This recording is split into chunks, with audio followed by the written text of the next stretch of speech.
is that the consequences of our decisions in practical terms for the National Treasury mean that we have to budget for those decisions. And this tough, difficult situation, it means taking money from somewhere to implement a decision.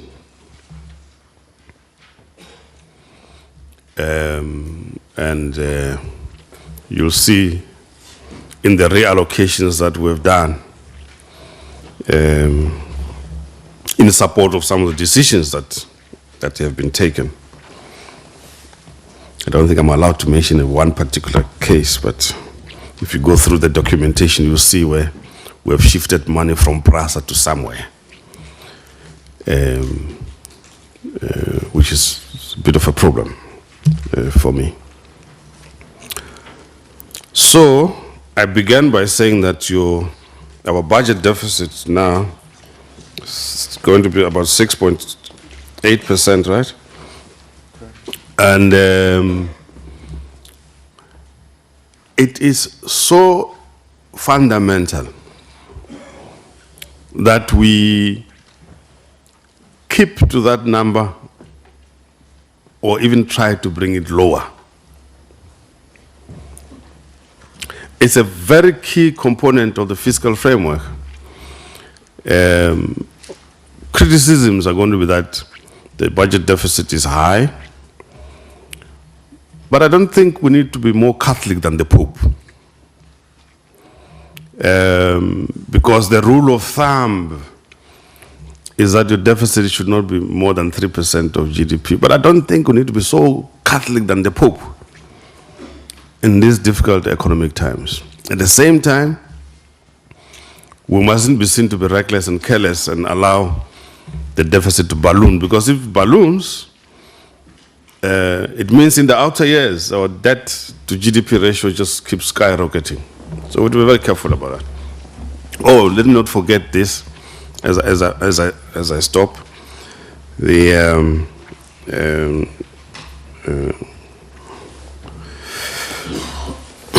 issue of wastage and corruption in the public service is one that we must confront head on and deal with it, including, for example, this tendency to take government to court on a regular basis. These medical, legal litigations, for example, litigations against the police, and so on. Some people have now made it really their business to encourage people to litigate against the state on a regular basis. And I'm told in Umtata they knock from house door to door. They're doing a different type of door to door. We're used to the political door to door, but they do the door to door. Have you been injured by a doctor recently? We can help you, blah, blah, blah. Just keeps on going. It's a disease which must be stopped.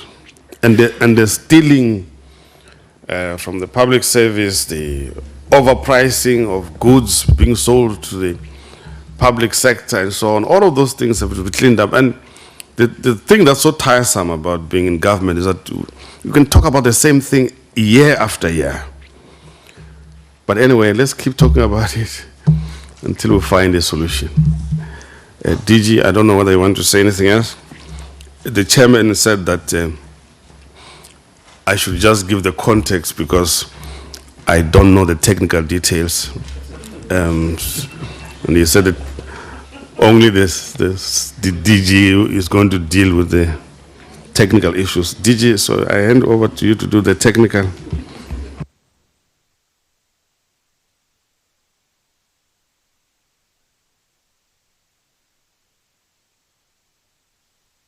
DG, you are welcome. Thank you very much, Chair. As I requested earlier on, I requested that Ian Stewart, who is the DDG Budget Office in the Treasury, is going to assist with the presentation because my voice is fading. But I will just simply say in summary from what Minister says, the foreword of the budget review is the first line and the first sentence is essentially a summary of what this budget is all about. We said there that we said budgets are complex, but the numbers we face are straightforward. The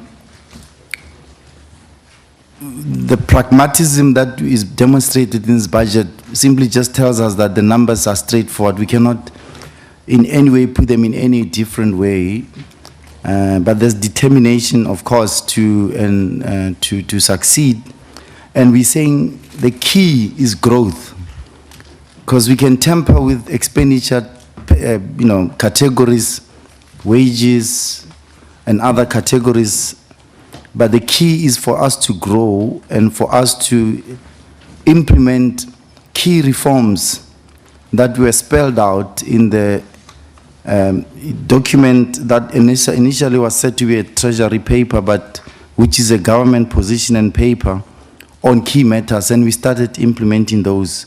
And what this budget simply talks to are matters around network industries that we begin to actually roll out in a way that the economy can grow. So that's in a nutshell what we are saying at the end, that we have challenges. Yes, the numbers don't suggest that we are in a good shape, but we all know that we have to grow as an economy. So I'll ask Ian, Chair, with your permission, just to take us through some of the slides that are key to the presentation and what the budget was all about, with your permission. Thank you.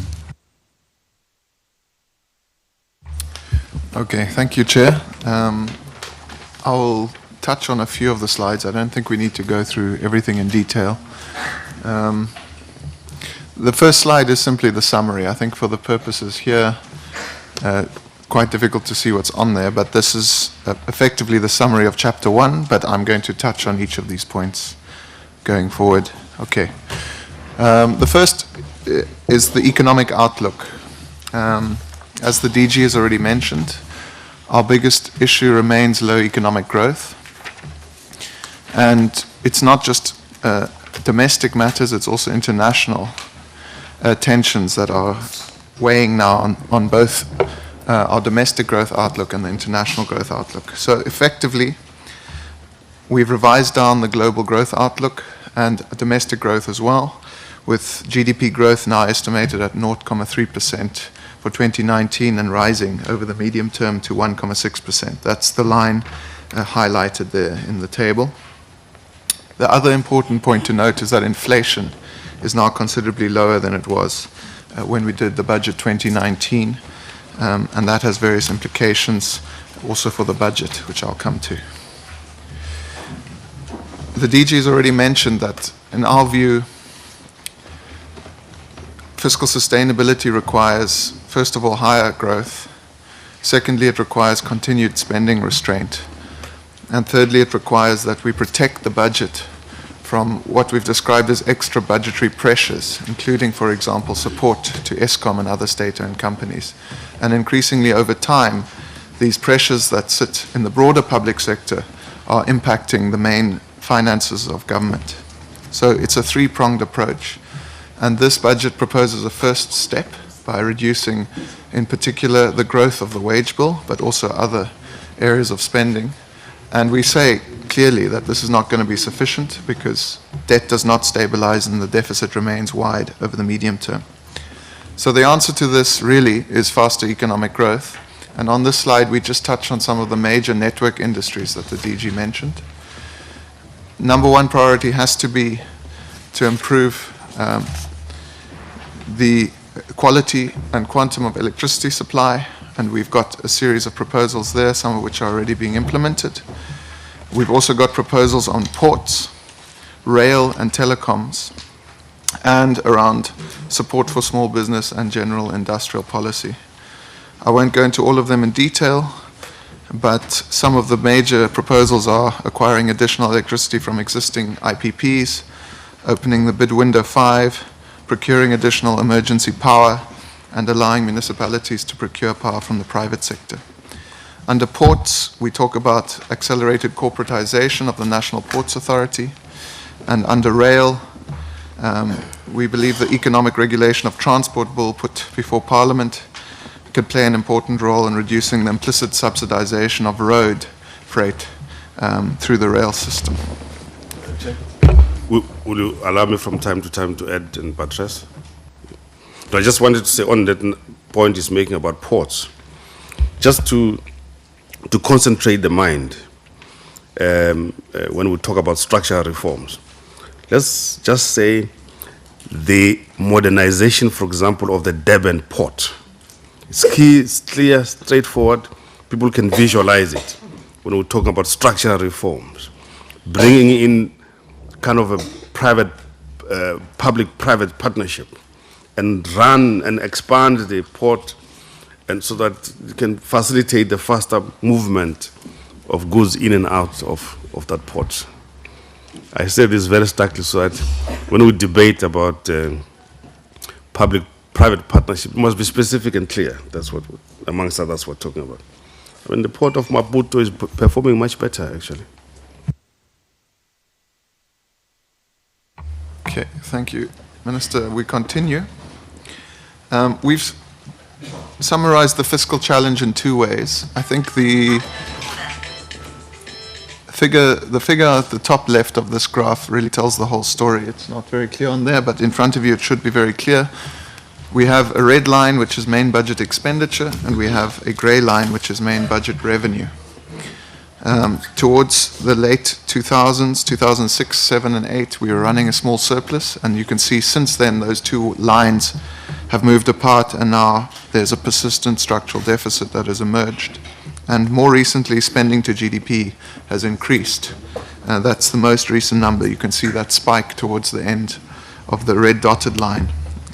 And the issue there is that, in effect, the economy is slowing down. The size of the economy has been revised down. And despite disciplined spending by national and provincial departments, total spending has increased on the back of mainly support to Eskom and other state-owned companies. And that is the big issue, and the effect of that is shown on the graph on the right, which shows the total budget deficit split between interest payments and the so-called primary deficit. And as we borrow more, our interest payments are rising, and an increasing share of the budget deficit is going towards repaying the interest on our debt. Now, as the Minister has already mentioned, there's no straightforward answer about what level of debt we can take, but our view as the Treasury is that you need to have at least an idea of when this debt to GDP ratio will stabilize and start to come down over time. And in this budget, although we are taking a major step towards that, you'll see in a moment that in fact our debt to GDP ratio does not stabilize, and that means additional reforms will be required between now and the MTPPS. The second issue that we note in this presentation is the worsening composition of spend. I've already alluded to it. On the one hand, our fastest growing line item are debt service costs, precisely because we are borrowing such a large amount every year. And also over time, reductions to the expenditure ceiling have mostly applied to goods and services, transfer and capital budgets. And in fact, current transfers have gone up proportionally because of, amongst other things, support for higher education and other payments. So in effect, over time, the budget has started to move away from capital and more towards consumption. And that has, of course, long-term implications for the potential growth rate of the economy. So this budget tries to address both of those. It doesn't completely deal with the issue, but we believe a slowdown, particularly in wage bill growth, is required to rebalance spending back towards capital, away from consumption, and to begin to close the deficit. On the following slide, and in fact the next two slides, we have the big story of what has happened to spending between budget 2019 and budget 2020. If you want to go into details, you can have a look at this line by line, but I will give you the headline numbers. The main budget non-interest expenditure baseline is revised down by 150 billion in total over the next 3 years, which amounts to about 1 percentage point of GDP on average. This reflects reductions on the one hand and then reallocations and new spending pressures on the other. The reductions amount to 261 billion, as mentioned by the Minister, which includes a major reduction to the growth of the wage bill, as well as reduction to goods and services, capital, and some transfers of departments. On the other hand, we also have what we call critical priorities. So if some funding has been reprioritized towards those, but the headline number there and the additional spending pressures is an additional 60 billion between last budget and this budget, mostly for Eskom, but also for SAA. So, in summary, the total non-interest expenditure baseline is revised down by 156 billion over the next 3 years. Now, at the time of the MTBPS, our anticipation was that reductions of this magnitude would ensure that the deficit closed sufficiently to stabilize debt. But as the Minister has mentioned, our problem is low growth, and in fact, the other problem is that we tend to be playing catch-up with the fiscus, because every time a new fiscal framework is put forward, we typically find that growth is slowing and revenue shortfalls are growing, and we've had the same result since MTBPS. So if you look at this table, you can see that in the current year, between October and now, we've revised down tax revenue by about 10 billion. And that also has implications for the medium-term outlook. In addition, given the weakness of the economy, we chose not to implement the tax measures that we had penciled in the 2019 budget. And so in total, we have what we believe is a more growth-friendly set of tax proposals, but of course fairly substantial revenue shortfalls over the medium term. In total, tax revenue is projected to grow by 4.9% next year, and our tax buoyancy has been taken down to slightly below 1, which reflects in part our proposal to reduce the growth of the public service wage bill. If we move to the next slide, we get the tax policy proposals for next year. As I've already mentioned, our intention was to put together a set of tax proposals that were in the main supportive of economic growth. We've provided personal income tax relief through above inflation increases in the brackets and rebates.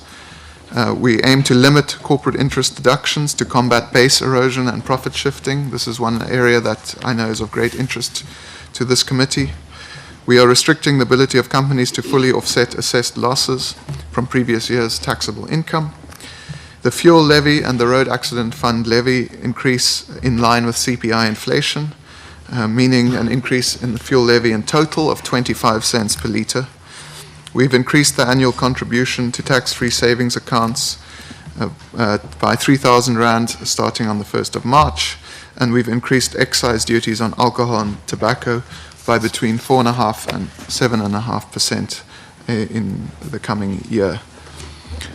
So taking these major spending shifts, taking into account a lower global and domestic growth outlook, and taking into account the proposed tax measures, we get the following: the Consolidated Fiscal Framework of Government, which shows, as the Minister has already mentioned, a budget deficit of 6.8% of GDP next year, or 370 billion rand.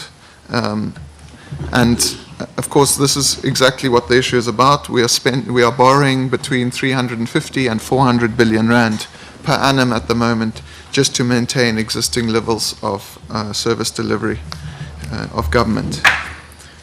And as the Minister has mentioned, if you want to stabilize your debt to GDP ratio, you need a deficit that is closer to, say, 3% of GDP. And so you can see that even with these significant spending reductions proposed, we have quite a way to go. Maybe just to mention, just to give a sense of the numbers, our total expenditure for next year is 1.95 trillion. It's shown in this table 3.4, or 36% of GDP. And as the book, the budget review states, this is one of the highest, if not the highest, level of spending as a share of GDP that we have on record. Revenue remains at around 29% of GDP, including the revenues collected, say, by the Unemployment Insurance Fund and other extra budgetary institutions.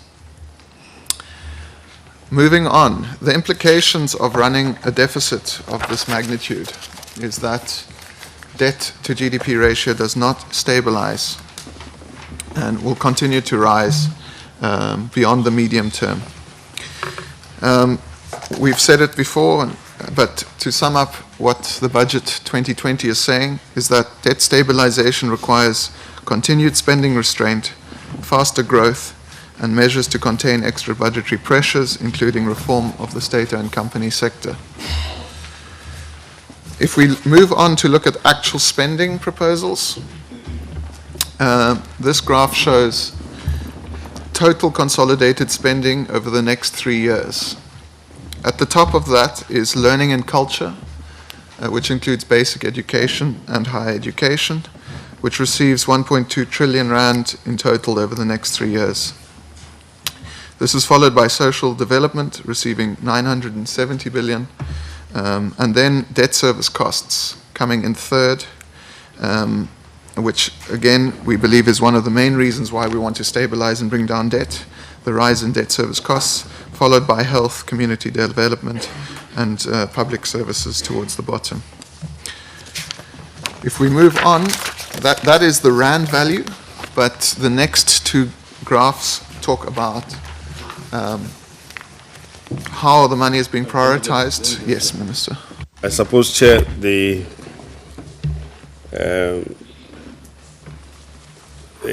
1.2 trillion over 3 years for learning and culture. It's quite a substantial allocation. And I suppose as the public representatives, you would want to hold us, the executive, accountable for whether we're getting value for money.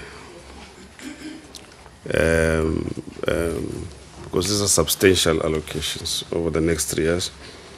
But then we should also be concerned that peace and security, it's not getting maybe sufficient share.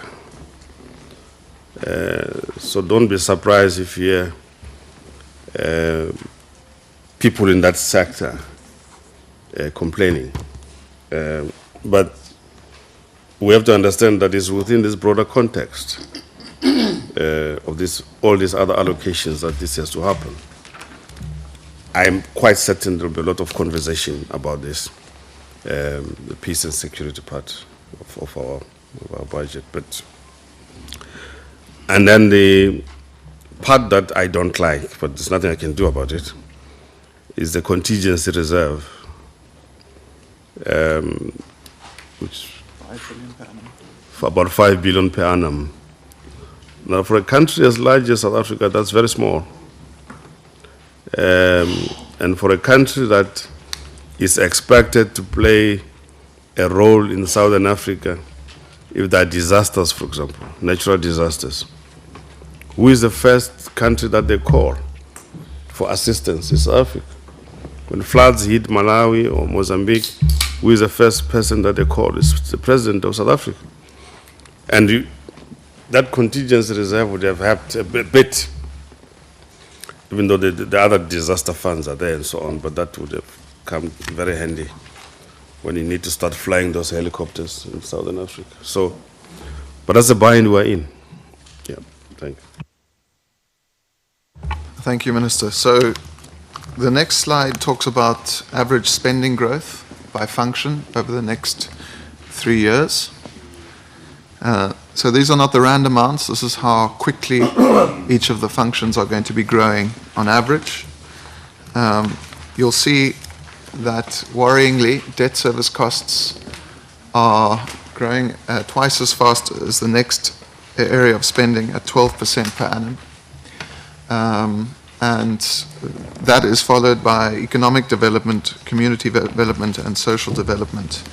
Now, health, learning and culture, peace and security are growing more slowly than in budget 2019. Part of that is due to the reductions to capital and goods and services budgets, but part of that also reflects the fact that these are very labor-intensive functions, and so a slowdown in wage bill growth has outsized effect on those particular functions relative to the others. If we look at the budget from another angle, rather than your functions, in other words, rather than looking at it according to health, education, and so on, you can also choose to look at your budget in terms of the economic classification. In other words, how much goes to wages, debt service costs, and a capital, for example. And here it gives you a slightly different perspective, but once again, our interest payments are far and away the highest growing line item.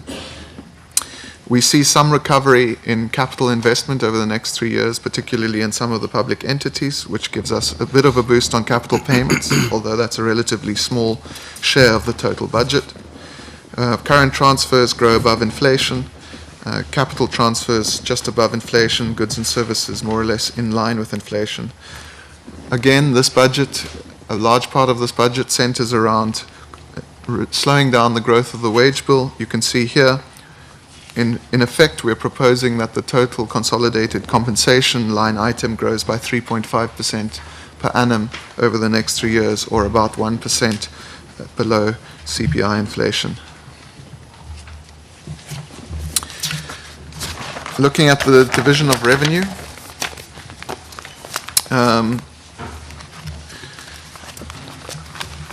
revenue that's raised nationally is divided between national departments, provincial departments, and provinces according to a formula.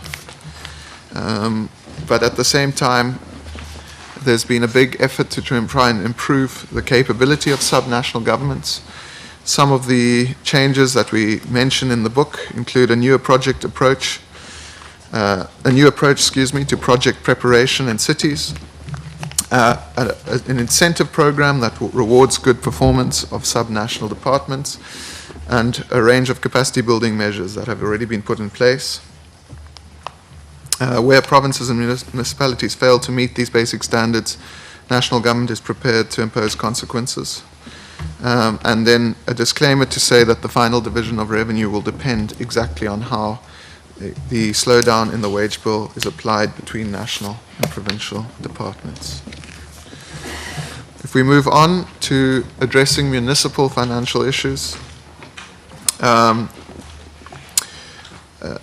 Chair, you will have remember that in Budget 2019 there was a lot of talk about the issue of unfunded budgets at local level. The National Treasury and provincial treasuries have been working with municipalities to revise their budgets for 2019-20. 3/4 now have funded budgets, and the remaining 66 have been asked to revise their budgets to ensure adequate cash flow to cover these commitments. And we believe this will lay a firmer foundation for further work to improve municipal spending and service delivery going forward. Coming to financial support to major state-owned companies, we simply make the point, this is the historical support shown in this graph. Between 2008-9 and the current financial year, major state-owned companies have received about 162 billion in financial support. The largest amounts, of course, going towards Eskom. And over the next 3 years, another total amount of 129 billion has been penciled into the budget, again, mostly for Eskom, with some support for SAA as well. And we state in the budget review again that reform of the SSC sector will be critical in stabilizing the public finances. Moving on to social security funds. 2 important points to note. The UIF spending has increased quite sharply, partly due to some legal changes, but the UIF as a fund remains well capitalized and has a large positive net asset value. Our major concern is with the Road Accident Fund, which is projected to have liabilities reaching 401 billion in 2020-21. Again, our view is a major reform is required here through the Road Accident Benefit Scheme Bill if we're going to address this growing liability.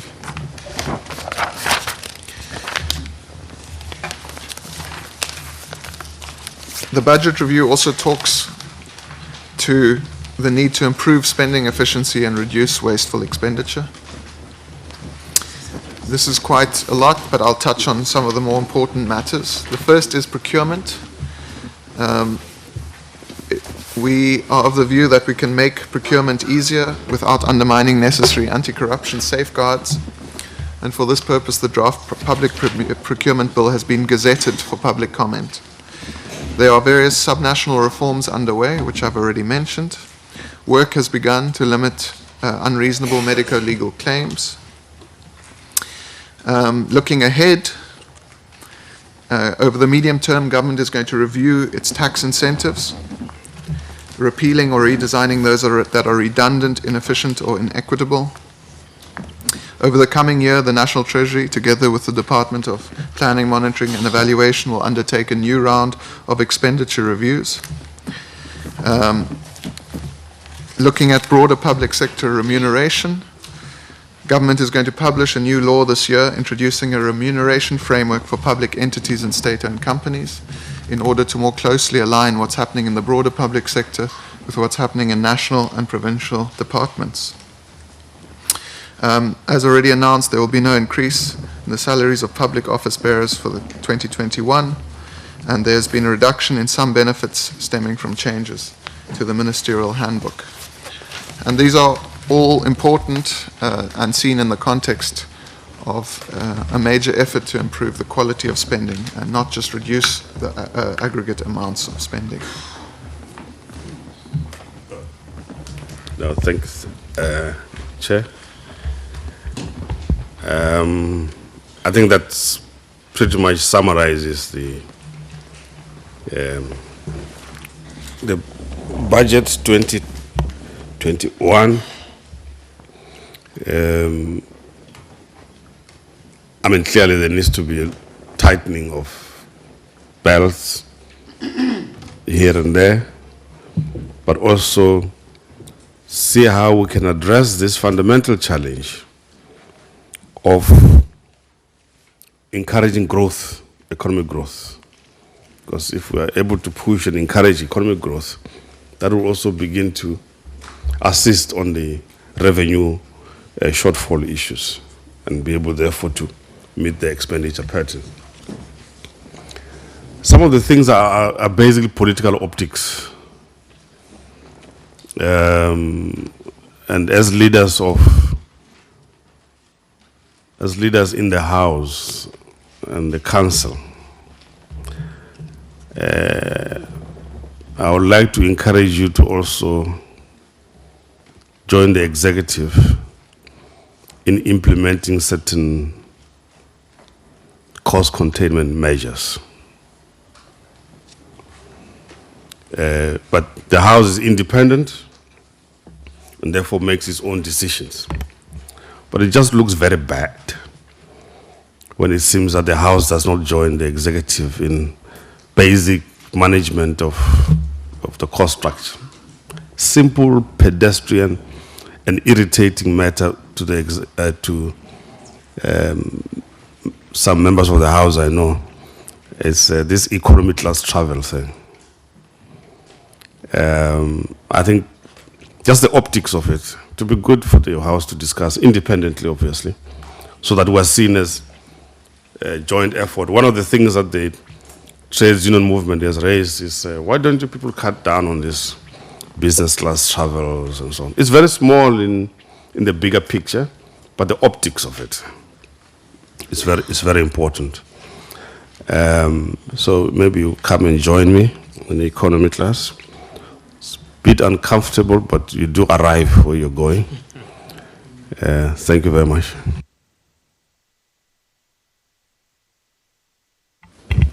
Thank you, Minister DG and the entire team. Members, that's the presentation on the budget. Before we proceed, let me acknowledge our guests that I met earlier on.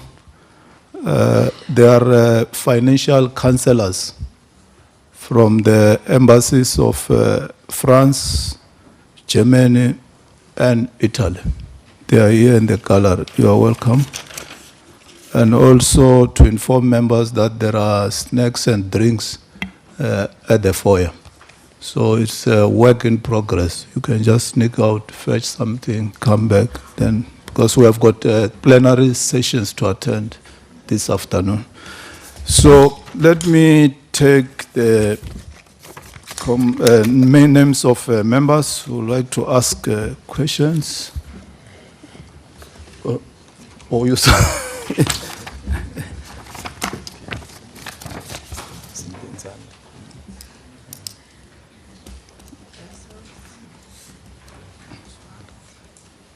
Honorable Nanzano.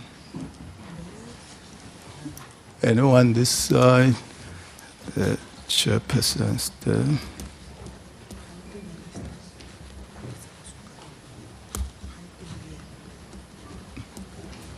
So it's Gauteng, it's Eastern Cape. We are done this side. Okay. Let's start there. Sheikh Imam. Honorable Peters. You want to just the Mavilet. What's her name? She has a name.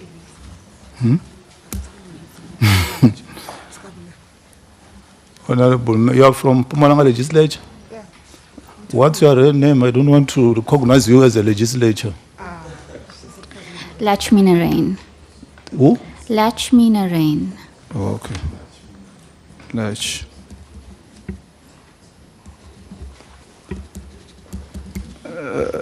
Ten. Noxie. 11. Mrolong. Joseph. Hey, Louis, are you raising your hand?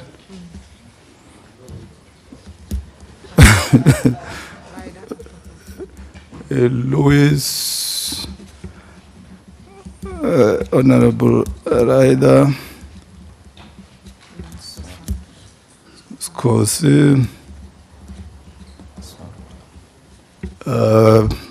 Pastor Swart. Akhbar vessels. Okay, you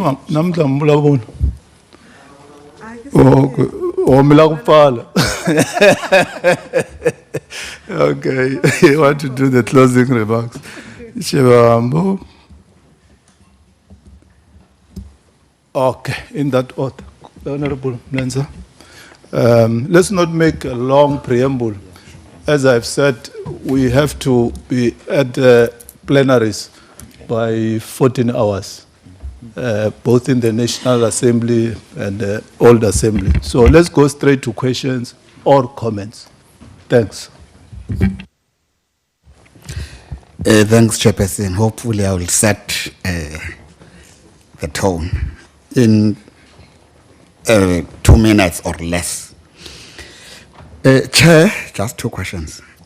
In a lane, let me start by welcoming the presentation, Honorable Minister.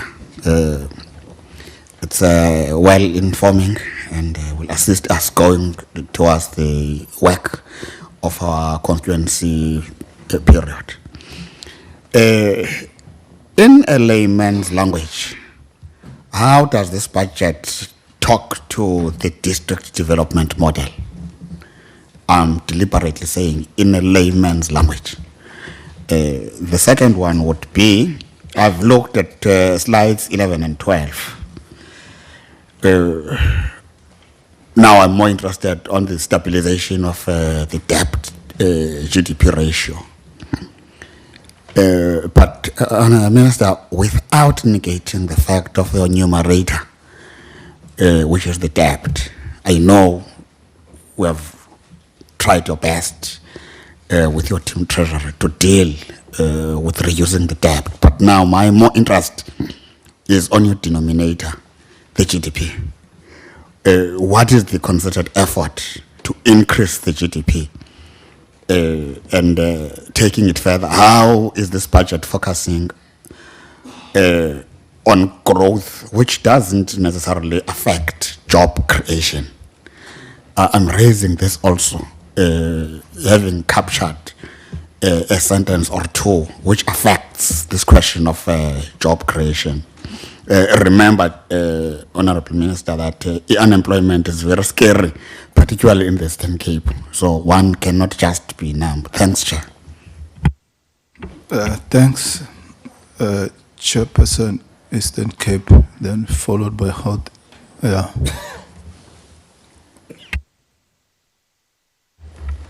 Thank you, Chair. You have said that must is confided to the specifics. Mine is one, Chair, but the second one would just require a comment. On page 17, there's a mention of municipalities that have unfunded budget, a number 66 of them. And my question would be, what type of municipalities that we are talking about? The categories in particular. The other one is on the issue of our efforts as the country and also the quest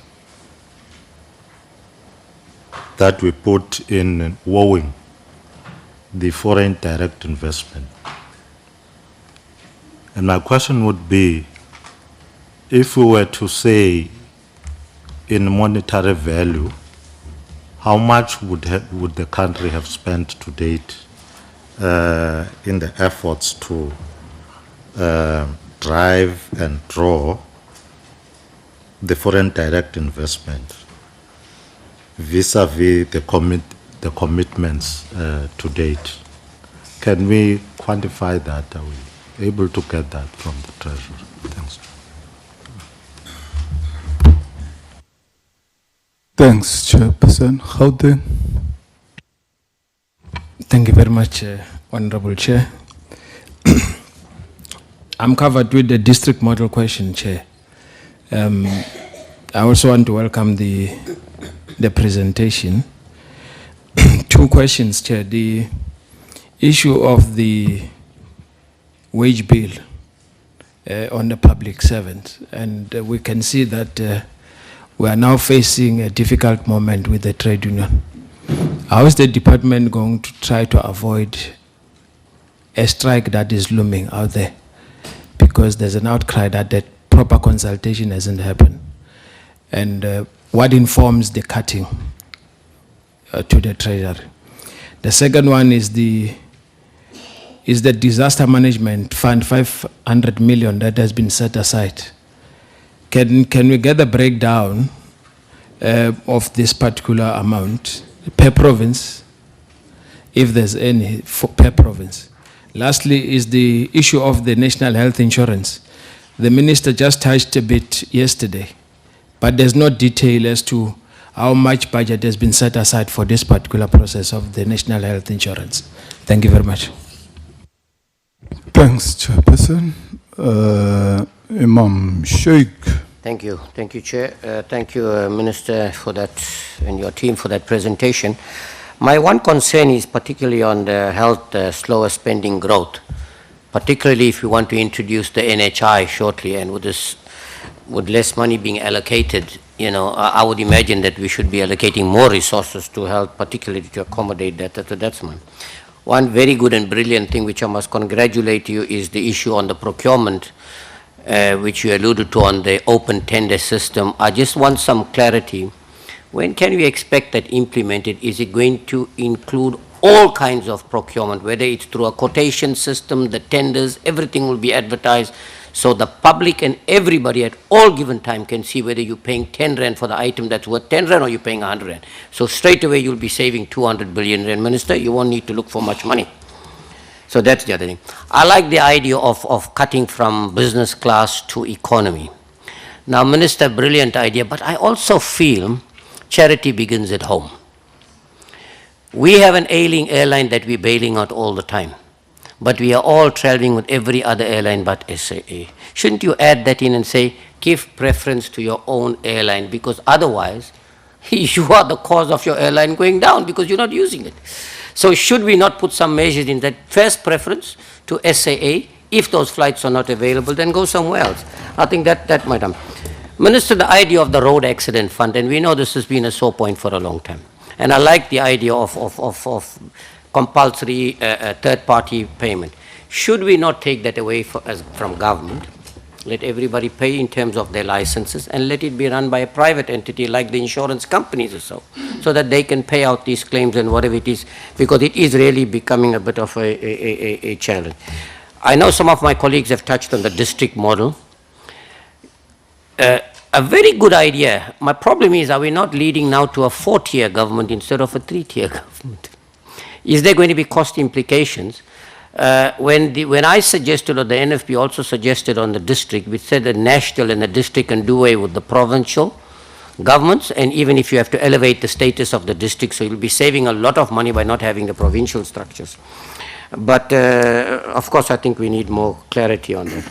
Now, lastly, I just want to touch on one thing, although I have many more. Economic growth. One idea comes to mind. We do not have the resources to be able to provide housing to all South Africans. We said, stop building the houses. No more houses we will. Take our responsibility to provide them with service sites. Why are we not able to get outside to invest into the housing market in South Africa, where government can guarantee it because you've got a property, so that's going to be a collateral in any case. So we provide the service sites, let them come out, let them fund it at an interest rate that people can afford. And I'll tell you, most people will be willing to pay for a decent house in an RDP house, 300, 400, 500 in a month. And that will also boost economic growth because you'll have development throughout South Africa then. I'll stop there for now. Thanks. Honorable Dipuo Peters. Thank you very much, Chairperson, and thanks to the Minister and Team Treasury for the presentation. I want to allay the Minister's fears about business class. Some of us who come from provinces like the Northern Cape, there is no classes, it's classless, so we fly economy throughout. And the Eastern Cape and Northwest.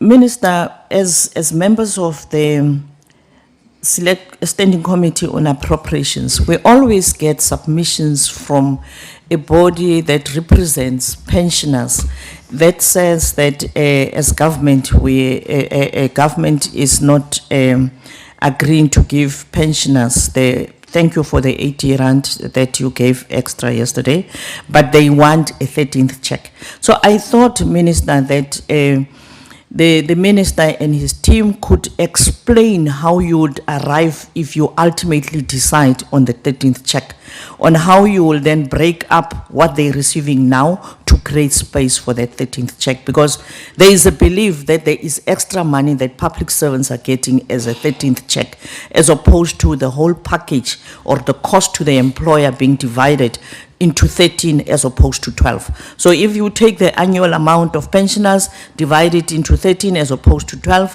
and give them the 13th check, probably it will resolve some of their concerns. Minister, also the issue of the road accident fund. Do you think that the road accident benefit scheme would deal with the legacy of the debt that you have to South Africans and others who are victims of road crashes. Because as we speak, I would believe that this 600 billion that is estimated for the next period would be what is owed by the fund to those who are already victims of crashes, not those who are aiding as we speak, who are involved in crashes. These are cases where people think that it can be written off, and it is an amount that cannot be written off. The other thing is, how much would you need to increase the fuel levy with to be able to make sure that the road accident fund can eradicate this particular legacy amount that they have? Then the other thing, Minister, is related to the PRASA versus SAA. It's a bitter pill to swallow. To say to workers and daily commuters, your students, your ordinary people who are still looking for jobs, who are unemployed, or who are using the services of PRASA to get to social services like health and others, that you've got to take resources from them to bail out SAA. And I think it is important, Minister, that National Treasury can explain, not necessarily the Department of Transport. National Treasury should be able to explain what the challenges are with regard to this money that you took from PRASA. Because there is a belief that there was money that is there and it was not given to PRASA but given to SAA, as opposed to the slow spending within PRASA that SCOA is picking up from time to time. So I think it is important that we deal with it. The other thing, Minister, is related to the capacity of the Office of the Chief Procurement Officer.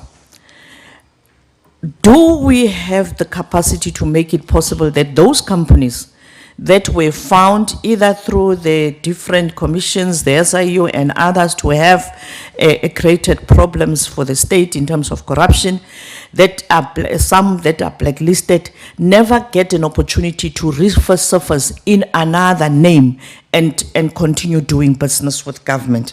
But also, how many of those blacklisted companies would necessarily be having public servants who are found to have been doing a business with the state to be members of those? But also, is the Office of the Chief Procurement Officer able to flag through the reports that are presented to the Public Service Commission, to flag those public servants who emerge into the procurement space of government? But also on the issue that you have raised with regard to litigation by legal firms and others for health purposes, the life city monies, they've run away from the road accident fund and now are in the health sector, but also in municipalities for the damages by potholes. How do we create an environment where, as public servants who are found to be responsible for negligence, are also able to contribute and pay for their responsibility, especially in the health sector? Because sometimes there was a case in Kimberley of a nurse who put a baby in boiling water. And I believe, though some of these things, people carry their family problems to work, or their frustrations, and do that. That person was never supposed to be a nurse. So I think it is important that we look at how we can be able to deal with this negligence so as to be able to reduce the number of cases that we have as a country. But I also want to thank you, Minister, for the interventions with the children and people with disabilities that are going to get this particular increase. What we need as a society is to teach them to utilize these minimal resources. They complain that it's little, but there are others who are not able to use it properly. If you watch TV with this Umpakati program, you'd realize that there is a real problem of people not understanding how to use the little money that government gives them. Thank you very much. Thanks, Honorable Mawileta. Thank you, Chair. Thank you, Ministers, for the progressive budget. I think it will take the country forward. But for me, what is left, because the budget is here, is work to hit the ground running. So I'm just hoping that the procurement plans are ready, they are there, because if they are not there, we are just going to take a long time and planning and going up and down. But I'm just hoping the plans are there. And then if they are there, then we will work. Thank you. Thanks, Chairperson Pumalanga. Thank you, Chairperson.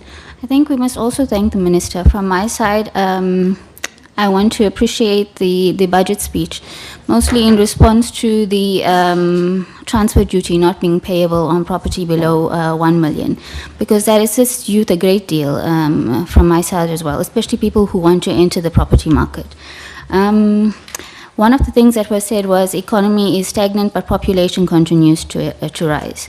And when you look at the allocation of the budget, most of your allocation is going to critical departments, but economic development is sitting at the bottom.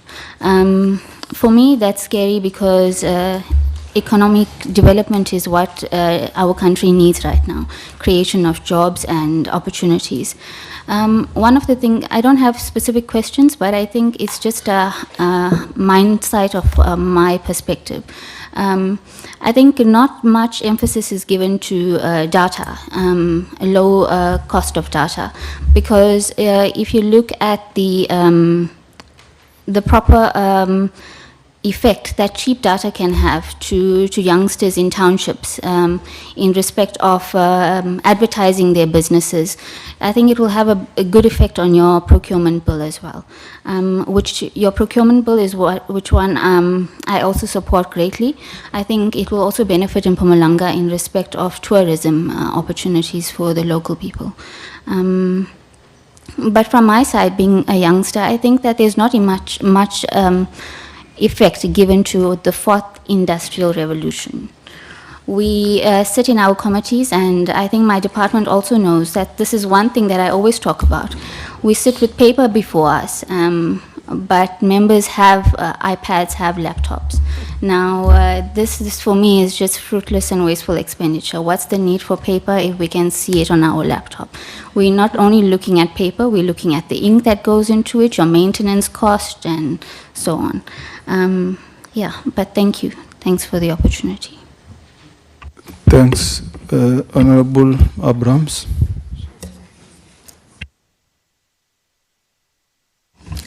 Thank you, Chair. I also wish to join those who have commended the Minister on walking the tightrope under the circumstances. I know that this might not be the view of all the politicians sitting in the House. However, we were really scared of what would happen when the speech is delivered. So congratulations to your team.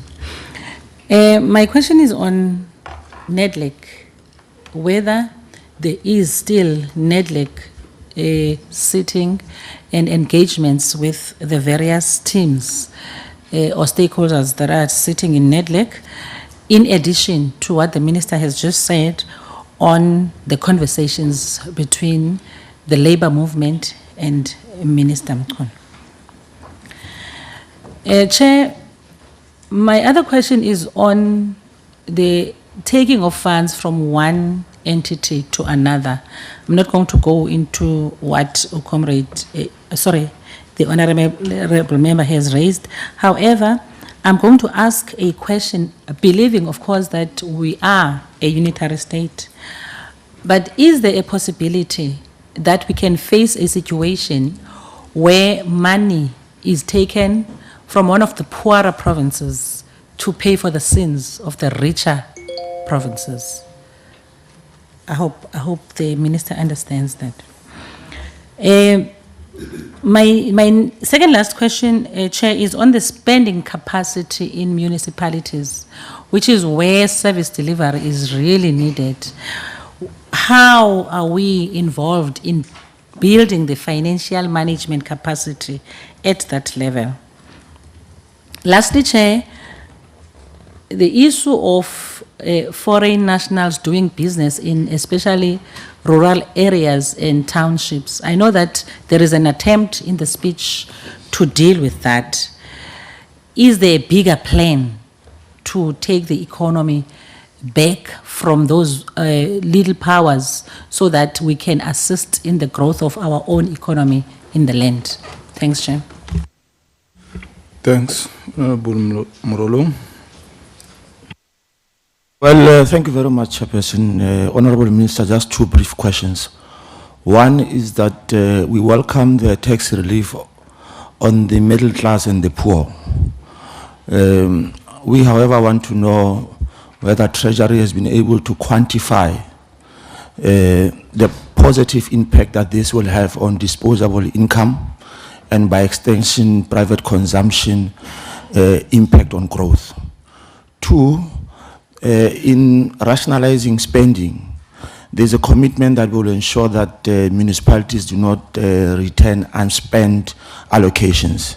We would want to know if there's a framework for this and how will this play itself out practically. Thank you. Thanks, Honorable Josephs.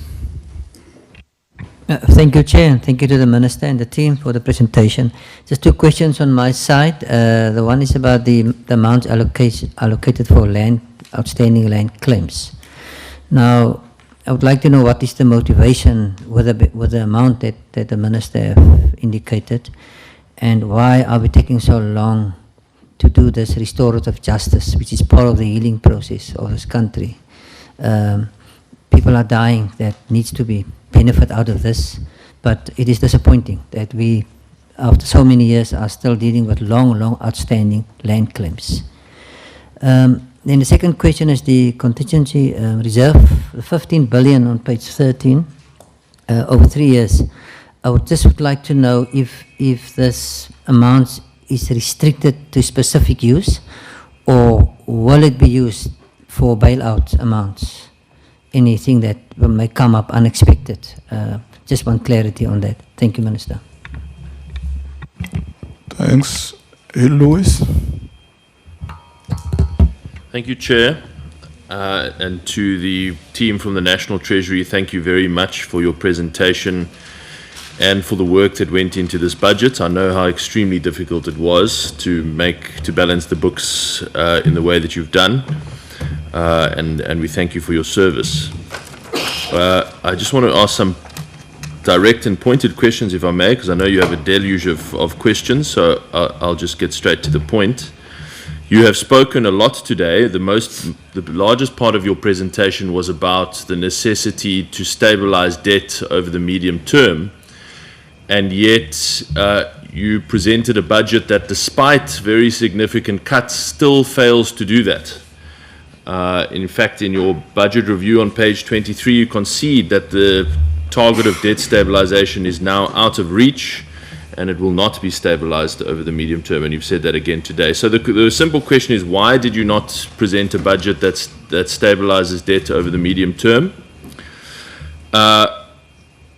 Secondly, I just want to ask a question about the credibility of the wage cuts that you have identified. You have basically penciled in those numbers as though they will be achieved, which, with respect, is obviously ambitious, given that unions have said, well, this is their words, not mine, that it's a declaration of war. So I just wonder whether because negotiations with the unions have only now begun, whether that 160 billion rand cut is achievable, and what portion of it you think really is achievable. And then obviously just to make the point that if anything less than that is achieved, then the debt numbers you've presented today look even worse. I do just want to make a point about bailouts. That on page 91 of your document, you outline how much support state-owned companies have received over the years, and it was an interesting thing for me to spot that the amount that you must now cut from the wage bill is exactly nearly to the rand the amount that you have given state-owned entities over the last 10 years, 162 billion rand.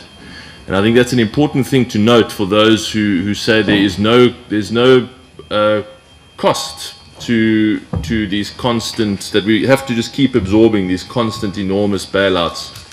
Or actually the cut that now must come to public wage bill could have been more than paid for by those bailouts.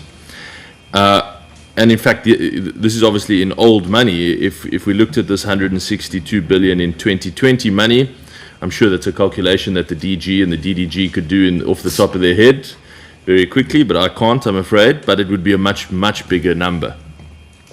And obviously the most disappointing one from yesterday was SAA. And so I'd just like to ask you, Minister, why you agreed to the 16 billion rand additional allocation to SAA when for the last 2 years you have spoken very tough language on discontinuing support to SAA and preparing it for sale. And then my last question, you've touched on some of the reform initiatives in areas which are not the responsibility of the Treasury, like energy, for example.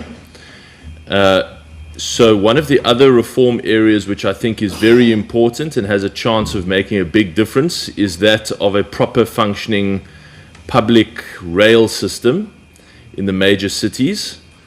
So the Gauteng government and the Western Cape government have asked repeatedly that government consider devolving the management of the public rail system in those provinces to the provincial governments, because PRASA has shown that they are incapable of running an effective public transport system. So I would like to ask Treasury's view on that question, and whether you'd express yourself on it, please. Thanks, Honorable Ryder. Thank you very much, Chair. Minister and team, well done. Thank you very much. I think I'll echo Mr. Hill-Lewis's sentiments. I won't go over them again. I will be brief. I think I've been largely covered. I just want to maybe come from a different angle. The 6.8 budget deficit is up from the projected 4.2% of last year. Now, in the burgeoning debt environment, it's quite concerning, and your comment, I think, Minister, was that we need to try and stick to this. And I think it's imperative, because in a growing budget deficit cycle, you're going to have inflationary pressures, and that's going to harm this economy more than anything else. So having said that, I think that the achievement of only a 6.8% budget deficit is dependent on some lofty goals. And I think, Mr. Hill-Lewis also pointed out the fact that the savings on the wage bill have not been nailed down yet. And again, the projections of growth over the next 12 months, certainly, have not taken into account the coronavirus impact, which we don't know what it's going to be. But we do know it's going to have some impact. Already we're seeing retailers announcing that shelves are going to be empty in the next 2 to 3 weeks because they're not getting stock in. So I think that, sticking to that 6.8 is going to be difficult, but I urge you to ensure that is the absolute maximum that we get to, and if we need to cut further, I think that needs to come into play as well. I would also like to ask or point out that having an increased budget deficit can be a good thing in a low-growth environment, but only if that deficit is achieved in the pursuit of further growth. And I think investigating some of the infrastructural projects that we're looking at and that were listed in the detail of the budget, we're not seeing those catalytic or growth-orientated infrastructure projects coming through, and the focus seems to be more on certain catch-ups and nice-to-haves for political reasons, certainly. The next thing I want to ask is just perhaps emphasize the request for clarity on the district model. The district model is important, and the fact that it's been given so much relevance in the President's Sauna as well means that we need to have fairly urgent clarity. And I think I need to maybe emphasize the fact again, one size fits all can't be, because districts in the Eastern Cape and other more rural provinces have a very different role to play from districts in for example, Gauteng and perhaps the Western Cape. So is there going to be a one-size-fits-all? It might be an unfair question for you, but I do believe we need clarity. And then the elephant in the room, of course, that has not been mentioned by anyone, is e-tolls. I know that we were promised we'd have a solution to e-tolls. I know that it's been battered backwards and forwards. The deadlines have all passed. We are waiting to hear about e-tolls. Can you tell us what the story is with e-tolls, Minister? Thanks, Honorable Skosa. No, thank you very much, Honorable Chair. No, we welcome the presentation by the Minister and his team, and would like to appreciate it because we can all agree that our economic outlook is very bad. Our public finances continue to deteriorate due to low growth, and that our debt to GDP is very high. Therefore, obviously, we need drastic actions in order to turn the situation around, which, of course, it will require huge sacrifices. Because I think when the minister was going to present his budget speech, I think there were a number of speculation as to whether is he going to increase the income tax or VAT or what, because obviously something had to be done. But then we did not want to see the income tax being increased, but equally we did not want to see VAT being increased. Unfortunately, the sacrifice is that perhaps the minister or the cabinet opted for might have been one of them might have been the issue of cutting the public service wage bill, which is a big sacrifice. However, I'm just checking as to whether wouldn't it have been better to have opted to freeze it as opposed to cutting it. Because, well, when you freeze it, it might not yield the positive results immediately. But if you say, let's freeze it for 3 years, which means for 3 years there's no increase, I think in the long run, it will yield positive results as opposed to cutting it. Because if you cut it, yes, it will yield positive results immediately. But the impact that will be felt by those individual workers, I think it will be very huge. So I'm just checking there to say it wouldn't have been better perhaps to have opted for freezing it as opposed to cutting it. Due to time, Honorable Chair, let me just stop there. Thank you. Thanks, Pastor Swart. Thank you, Chair. Just to also say that we also want to all run the race and win together. And I think that is our message, and we appreciate that that requires hard work. And I think it's very important for us as well to emphasize, I'm sure the next generation as well wants to run together and run in such a way that we may all win. So we appreciate your quote from 1 Corinthians. But clearly, the concern is stewardship of resources and how we are managing our finances, and the National Treasury has been very frank about the dire situation of our public finances. I think for me the figure that is staggering is the increase over the past year of the gross borrowing requirement that has raised by 71.9 billion to 407.3 billion rand. So that's a massive increase of 21.4% over 1 year, and I think that graphically illustrates the dire situation we are faced with. So, Minister, thank you for the additional money. You said in October, you've heard the ACDP, with asset forfeiture unit, NPA, they can recover tens of billions of rands. And so we appreciate that additional 2.4 billion to the Hawks, and yes, also to fight crime. And I think that will go a long way, particularly since the special tribunals are not. They can quickly cancel contracts. They can quickly recover funds. And I'd urge government to make use of them quickly. But now they've got the additional funds for forensics, which is to be welcomed. You also mentioned about the revitalization of SARS. Commissioner Kisvita, thank you for the work that SARS has done under very difficult circumstances in the turnaround. But we appreciate that it also depends on economic growth.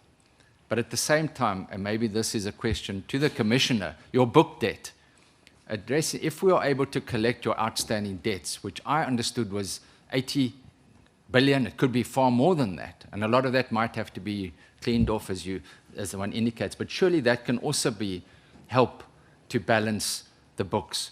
So from my side, it's a very tough environment, but we need to try to contain our expenditure, of course, to increase economic growth so that we can increase our revenue. Thank you, Chair. Thanks. Akbara Wessels. Thank you so much, Chairperson, and let me also echo congratulations to you, Minister, and to National Treasury for doing well under very difficult circumstances. And we welcome a lot of the measures that you put in place, and also the fact that you did not increase, especially personal income tax, and that you also implemented bracket creeps, I think is also welcomed. And let's hope that that will also stimulate our economy and create more disposable income so that people can spend money so that the economy grows. On the economic growth, though, my question is, with every budget, there's an overestimate by National Treasury of the growth rate. It's currently based on 0.9%, your budget. The question is, did it take into consideration the effect that the black swan, the coronavirus, as was mentioned, is going to have, and then also the other black swans that we are facing, load shedding, which is unpredictable, and it has an unpredictable effect on our economic growth, and did it take that into account? Then I'm covered on the wage bill to a large extent in Kusatu, but the one question, though, is, and the question was asked, why not rather freeze than cut? But does the cut, the 37-point-something billion that you announced for this financial year, does that include a moratorium on performance bonuses? Because I think we're spending billions of rands on performance bonuses, where in most departments, there's no performance system in place. Staff are getting 100% of their bonuses if they, no matter if they perform or not. And I was an official in a government department. I know how it works, and I think most of our colleagues also know how it works, and that's a problem. Is that also being addressed? With regards to wasteful expenditure, Chairperson, to also refer to the business class issue. I'm from Bloemfontein, so if we get a flight, then it's a miracle what to say business class. But one of the biggest problems is not flying business class. It's what it's costing. Most departments procuring economy class tickets for ministers currently are paying more than a business class ticket would cost a normal citizen, booking it directly. We're being exploited. Business class tickets overseas cost 3 times more. If the procurement by government is 3 times more, a person would do it online himself, and that's one of the biggest problems. I think ministers do deserve sometimes to fly business class, but if they pay the right prices, it wouldn't have been a problem. But I do understand what you also meant with regards to how it looks and the projection thereof. But I think that should be addressed, and I hope the procurement policy or the bill will also address that. The other problem is recovering fruitless expenditure from the officials that are responsible for it. The big problem is that there's no shows. If we go and calculate the amount of, if we only talk about air travel, the amount of money it costs government with regards to officials, ministers and members of parliament not showing up for a flight. And the problem is that a lot of the time it is something that can be prevented, but that money is not recovered from that person. Lastly, Chairperson, the Road Accident Fund. Last year I asked this question and I referred to compulsory third-party insurance. And Honourable Minister, you looked at me as if I was smoking some of those things that grow on your farm. But I'm very, very glad that you did mention it in your speech and that you are considering it. I think that would, at the end of the day, also save consumers out there and get a functioning system there, because the Road Accident Fund is not functioning. So I'm very glad and I welcome that. Thank you, Chair. Thanks. Honorable Shibambo. No, thank you very much, Chair. I don't know what you seek to achieve with this budget, Minister. I honestly don't know.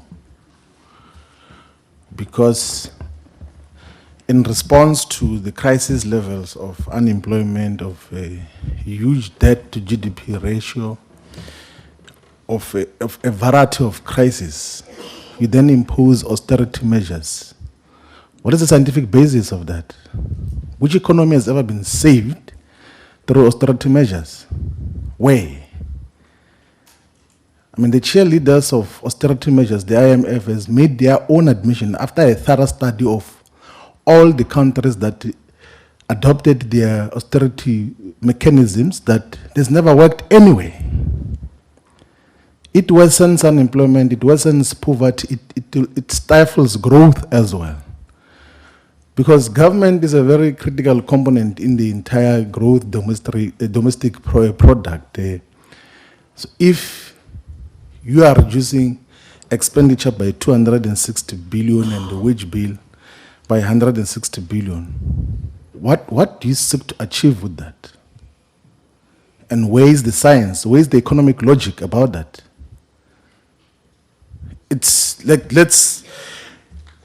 it's actually, someone said this is a progressive budget. It is the most neoliberal budget that has ever been presented in the post-democratic dispensation by the Minister of Finance. And it is not going to achieve anything.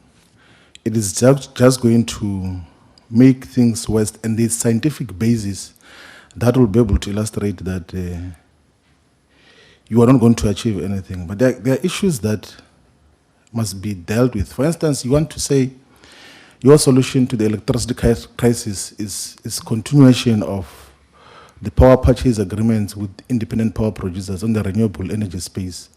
But that is the problem why Eskom is not stabilizing now.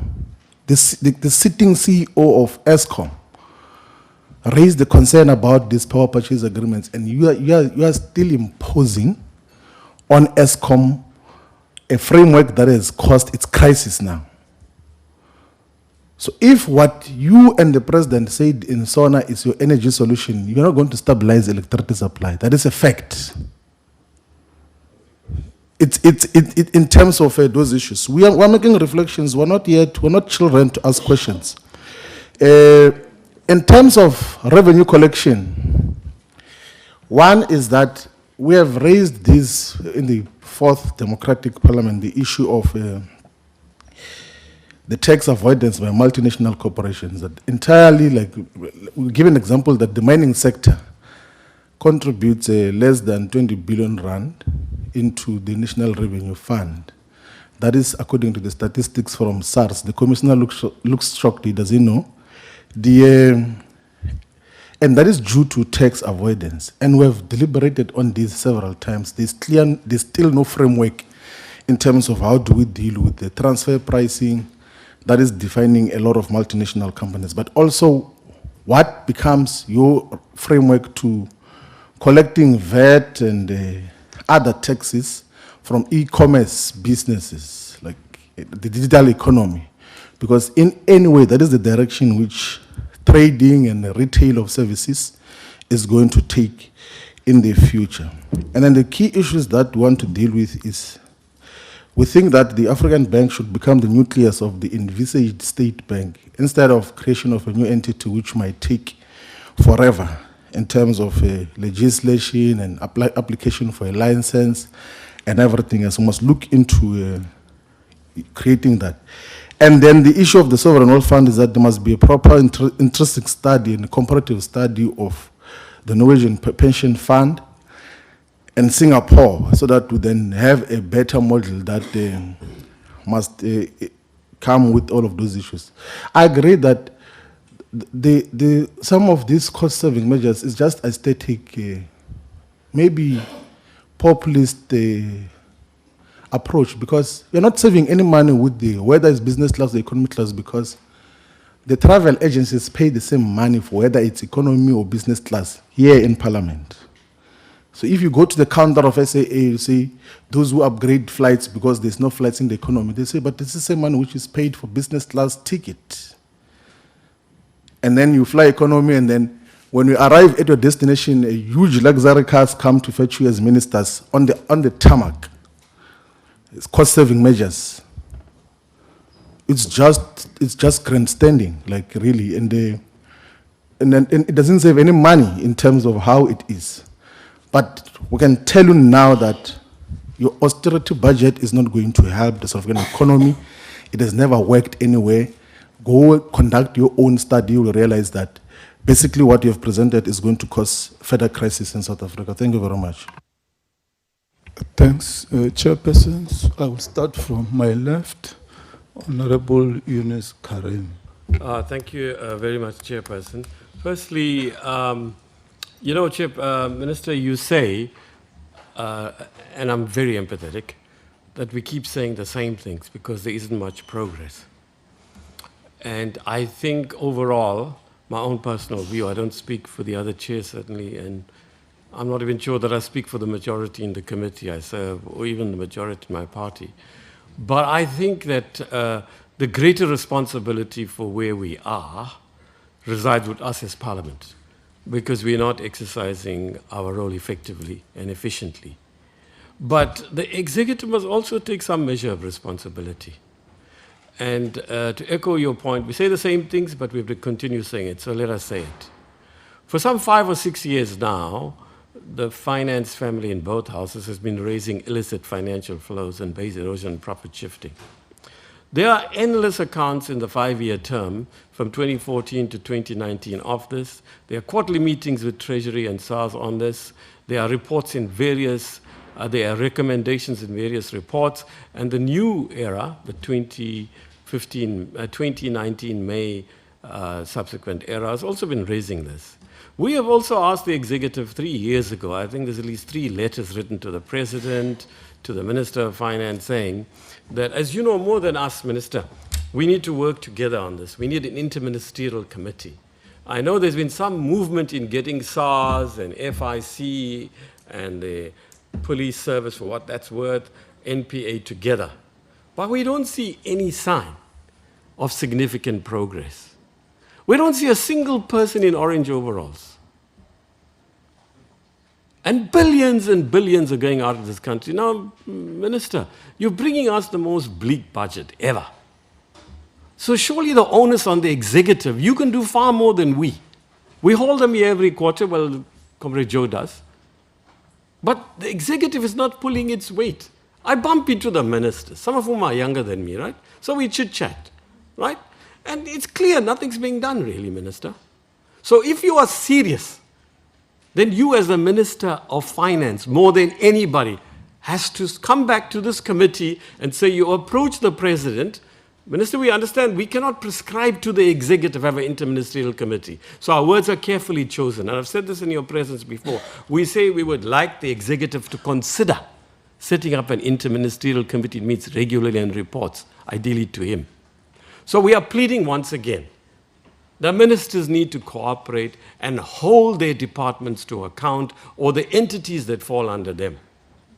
Now you say here that there's a further limit to corporate interest deductions to combat base erosion and profit shifting. Perhaps somebody wants to respond to us. What does that mean concretely? Now, you also say there are going to be consequences for provinces and municipalities who fail to meet basic standards that national government is prepared to impose consequences or something to that effect. My notes are clumsy, right? But effectively, there are 2 issues. Firstly, what legal room have you got for this? Because the provinces are likely to say, but hey, you know what? We are in the Constitution, we have our own powers and functions, and so do the municipalities. But I think there is much more opportunity than the national sphere has ever done. So in short, I welcome it. I hope there's not going to be legal objections. But what are you actually going to do? If we are clearer about that, then it becomes easier for us to hold the departments that come here to account in respect of that, particularly your department, particularly as to Treasury. You said that, what are you doing? Thirdly, Minister, I want to welcome the fact that VAT has not been increased. Really, honestly. I thought that was looming, and for what it's worth, these so-called experts were saying it's going to happen, and it hasn't. So I really think that's to be really welcomed. Maybe, Minister, sometime you'll reflect on this. It's very significant. The first time that I've been in the finance family since 2014, that you've got such a positive response from the opposition parties and a rather more lukewarm response from your own. Maybe you want to think about that. I teasingly said to the minister, you inflict such a bleak budget on us. Do you consult your shrink the night before? Is there no emotional or psychological aspect that troubles you? Because it was a joke, but this is most certainly the bleakest budget.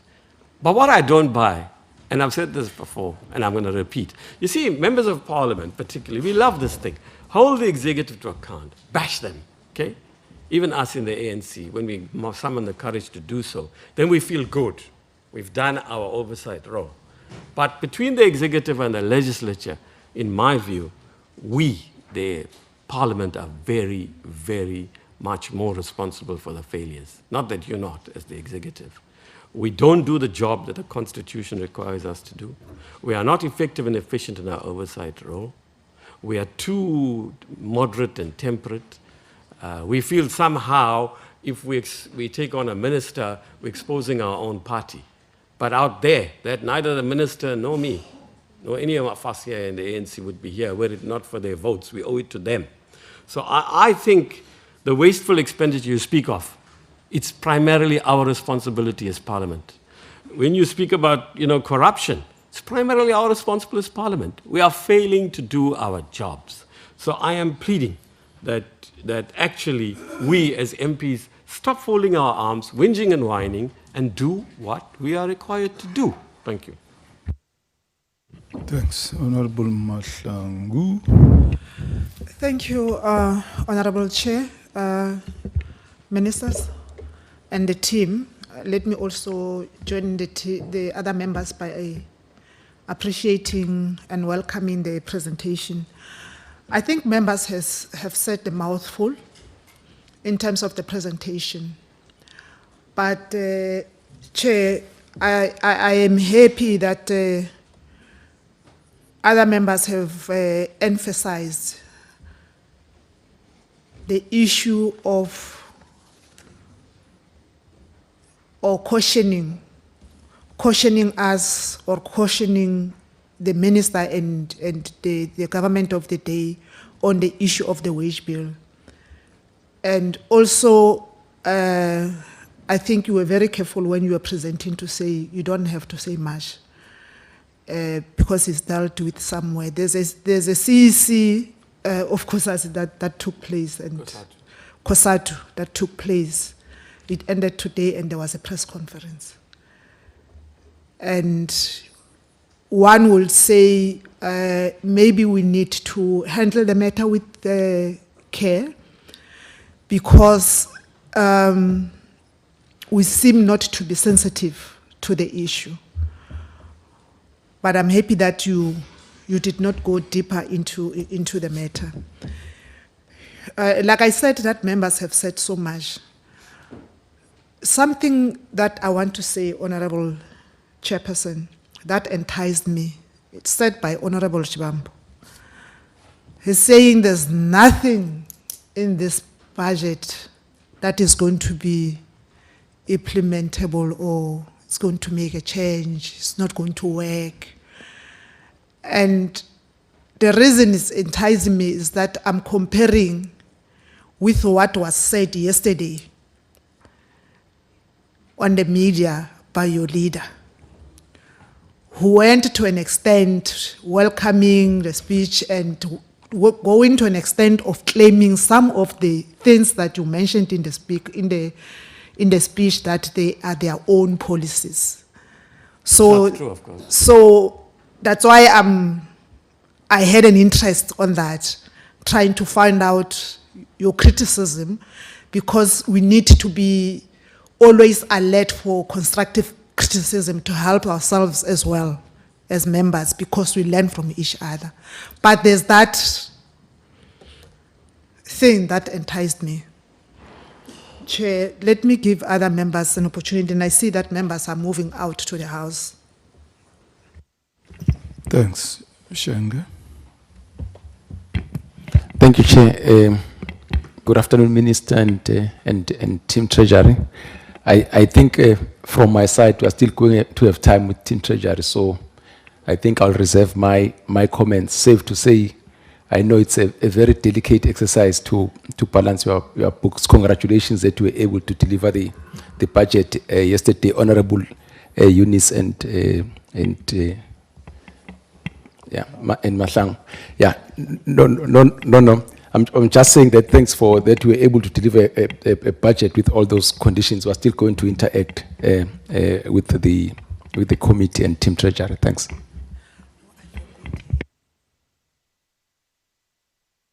Thanks. From my side, I just want clarity on one thing.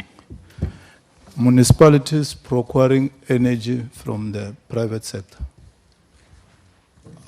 For now, the grid belongs to Eskom. How practically is that going to happen? And at what cost to the consumer? Because Eskom is a public entity, gets money from the public purse. But once municipalities procure energy from the private sector, will it be affordable to people in regard to the problem of unemployment and poverty levels at townships and villages? So it's a matter that I want to understand in simple terms. How will that happen? Because private sector in the main doesn't have infrastructure for supplying electricity. Because even the infrastructure for reticulation belongs to Eskom in the main.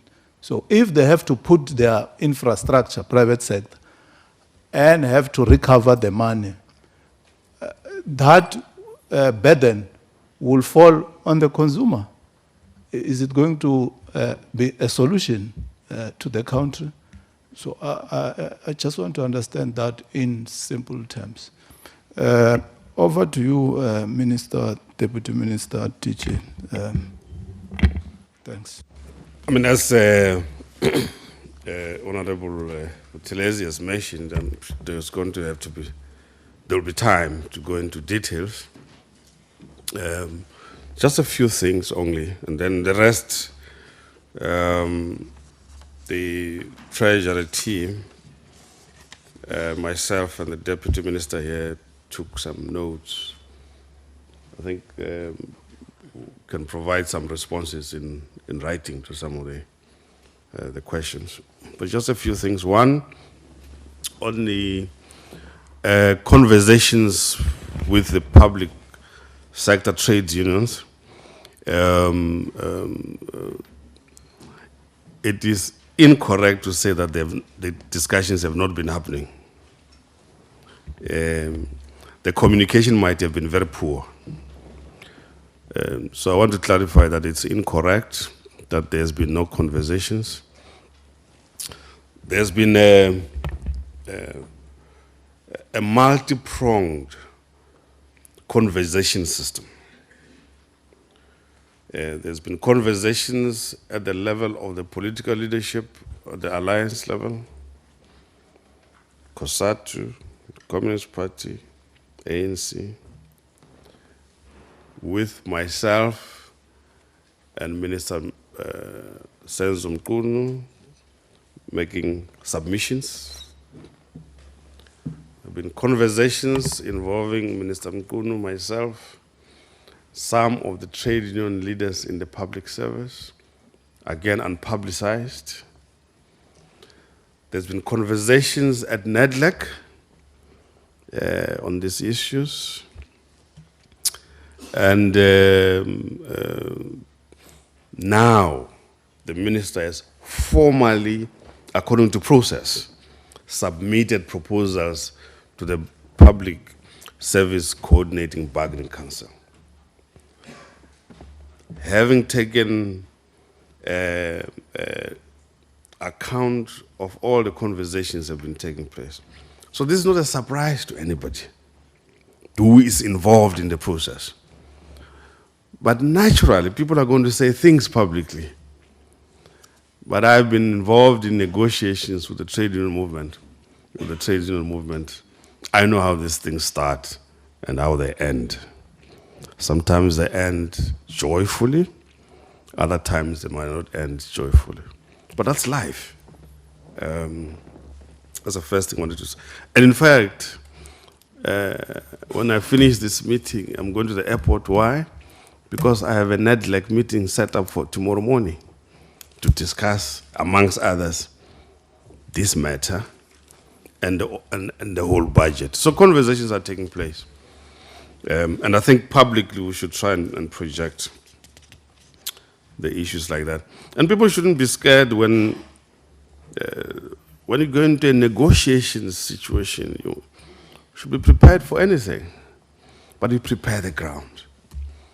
You don't use artificial fertilizers, but you use organic manure.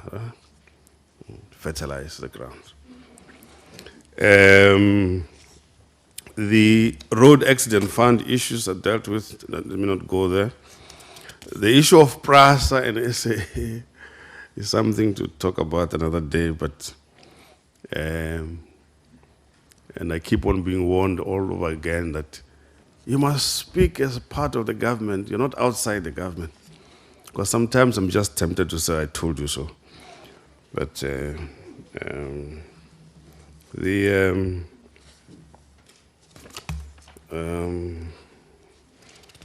net like I've dealt with. I think those are the rest of the things really we can come back to and deal with more substantially. I recall there was a very famous British politician who said, to be attacked by, say, Geoffrey Howe in Parliament, it's like being attacked by a dead sheep. I feel like that with Honorable Shibambo. That no substance, but sloganeering of the lowest common multiplier. Which is, the difference between the lowest common denominator and the lowest common multiplier. This one multiplies in large amounts of nothing. So I think we should be careful about that. But on that note, it's like if I'm going to lecture a heart surgeon how to operate. So we should be careful about that. Interact, talk together, yes. But I can't lecture a heart surgeon what to do. What do I know about operating people? But I can explain, yes, I have a heart problem, yeah, let's do it like that and so on. But anyway, thanks. In simple terms, Minister, you are not downplaying the questions that members are asking, isn't it? That the surgeon and the questions. No. It's only one surgeon. Let's don't use what you call metaphors. What do you mean in specific terms, so that members do not leave here with another impression, whereas you mean something else? No, I was referring to that honorable member, not others. Chair, because of what he said about austerity. Chair, the minister overrates his understanding of economics, and we have got a crisis under your leadership now. It's a fact, and we must criticize you. Don't become foolish and now degenerate to insults when we give you a proper critique of austerity has never worked anywhere. It's a fact. Honorable Shwam, just hold there. You have asked a question. Don't go to foolish and other. No. That is not allowed. This is unparliamentary. Make your point in a dignified manner. And he has made his point. Yes. Who next? Deputy Minister, DG. Who comes next? DG. I don't know. I thought the minister was giving some guidance in terms of how to respond, and we would be more than willing. Actually, we took notes for questions and comments. Well, the man had to give the joint committee a very comprehensive response in all of the questions and comments that were made. I thought, I don't know, unless if members feel we can go through, I mean, we're ready to respond. Oh, okay. Thanks very much. Yeah, sorry, Chair, just to... Sitting. Yeah, I am worried. I think you just raised a very important matter, that the department should not take our questions very light. Remember, we represent provinces. And what is it that we're going to report back to our principals when we get back? Because there's no response really from the minister. And that is not right. And I must say that because we expect to be here, we're expected to be here to participate and to also respond and ask questions, even if those questions are difficult. We expect the minister and the department to respond to those. So, but it is, I must raise that as a concern that maybe it's because of time that we have a sitting, but I must say that it is not right. We need to get answers on questions that we ask. Otherwise, we wouldn't be here. We were having a sitting in Gauteng today. I was supposed to be in a sitting. We come here and there are no response. That is not fair.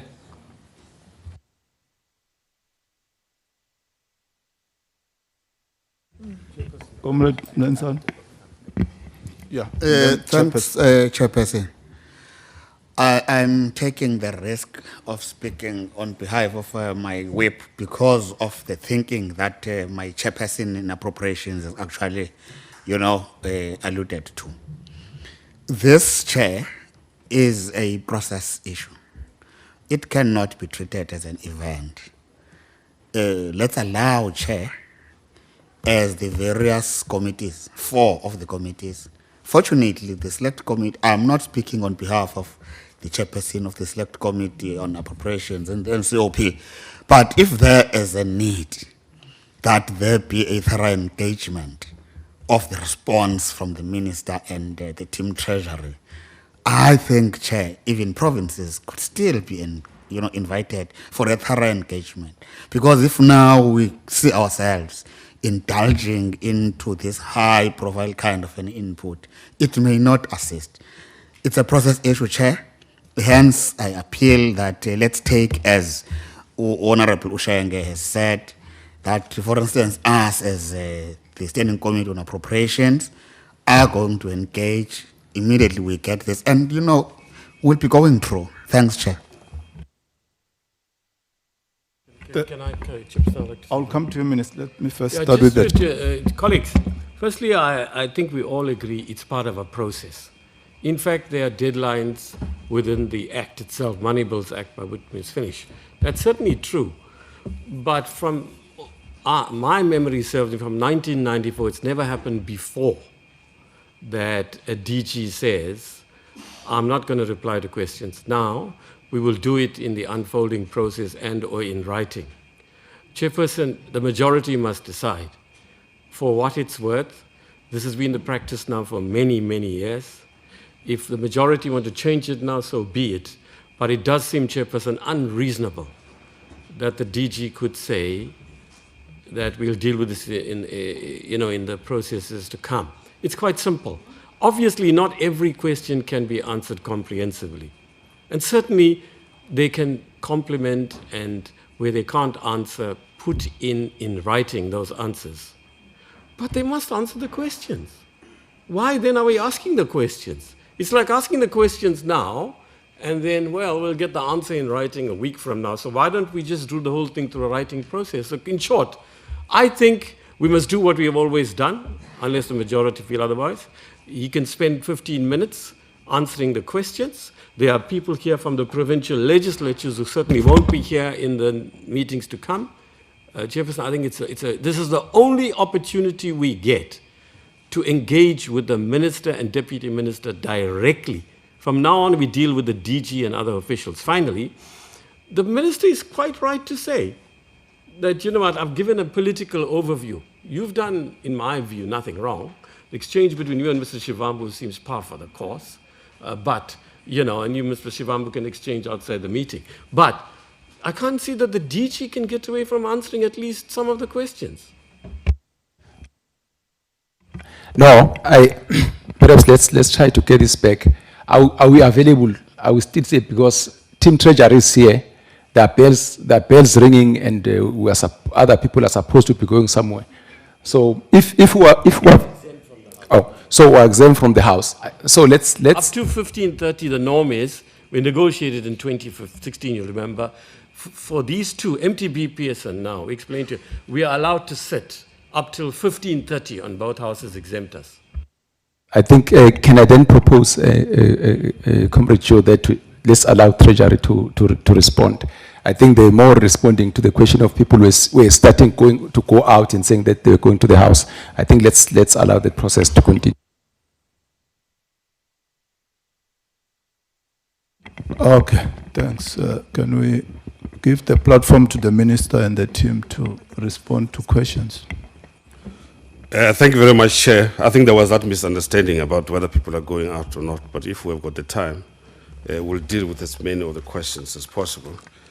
So there was that misunderstanding with respect to everything else.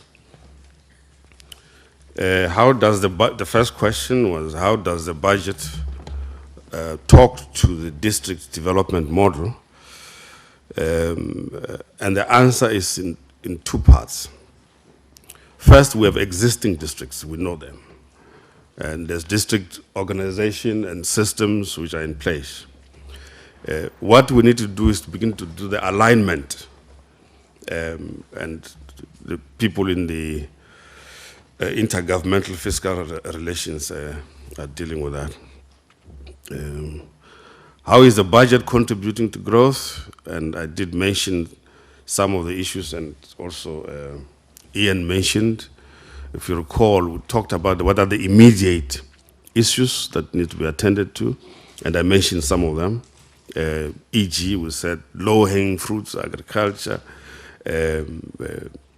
telecommunications, we mentioned about spectrum, and I mentioned that we've been talking about this thing for a long time. So boosting tourism is immediate, in addition to the other measures. In addition to the other measures that have to continue to be done, the refurbishment, for example, of the industrial parks, that's the continuing process.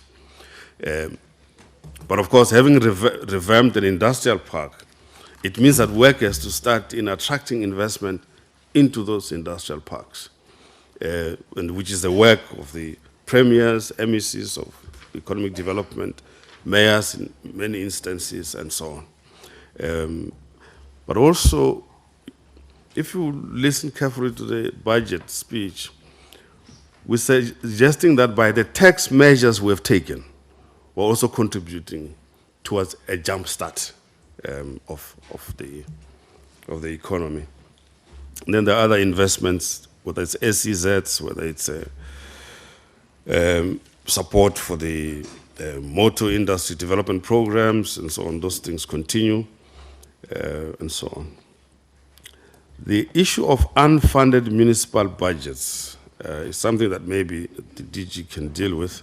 But basically, there have been many instances where municipalities have met, passed budgets which they know there's no possibility of them raising revenue to finance. And that's a bit of a problem. But there are municipalities which are really struggling, where there's no revenue base to talk about. And so in our division of revenue, we have to take that into account. And it's not an easy issue about the performance of municipal CFOs. I think it's much more complicated than that. More often than not, it's a political problem, which needs to be handled outside of ourselves. There was an issue about FDI, about what targets do we have to mobilize FDI. well, the president has got this investment envoys that go around the world and mobilize investment. We've got embassies and consulates and other mechanisms that we use. It's not as easy as saying, I have X amount of FDI, because it depends. Whether are there any mergers and acquisitions, are there any fresh investments and so on. But it's clear that we have to continue to encourage investment, whether in infrastructure, whether it's in other economic activities. It's very important. But we also have to be open to the fact that we have to change mindsets. Let me give an example. When PepsiCo made an offer to acquire, is it Pioneer Foods? Yes.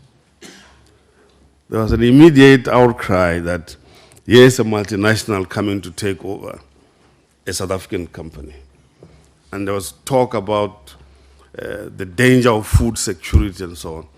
So we must know what we want. If you say you want foreign direct investment, you can't say on the other you can't. So you have to balance that.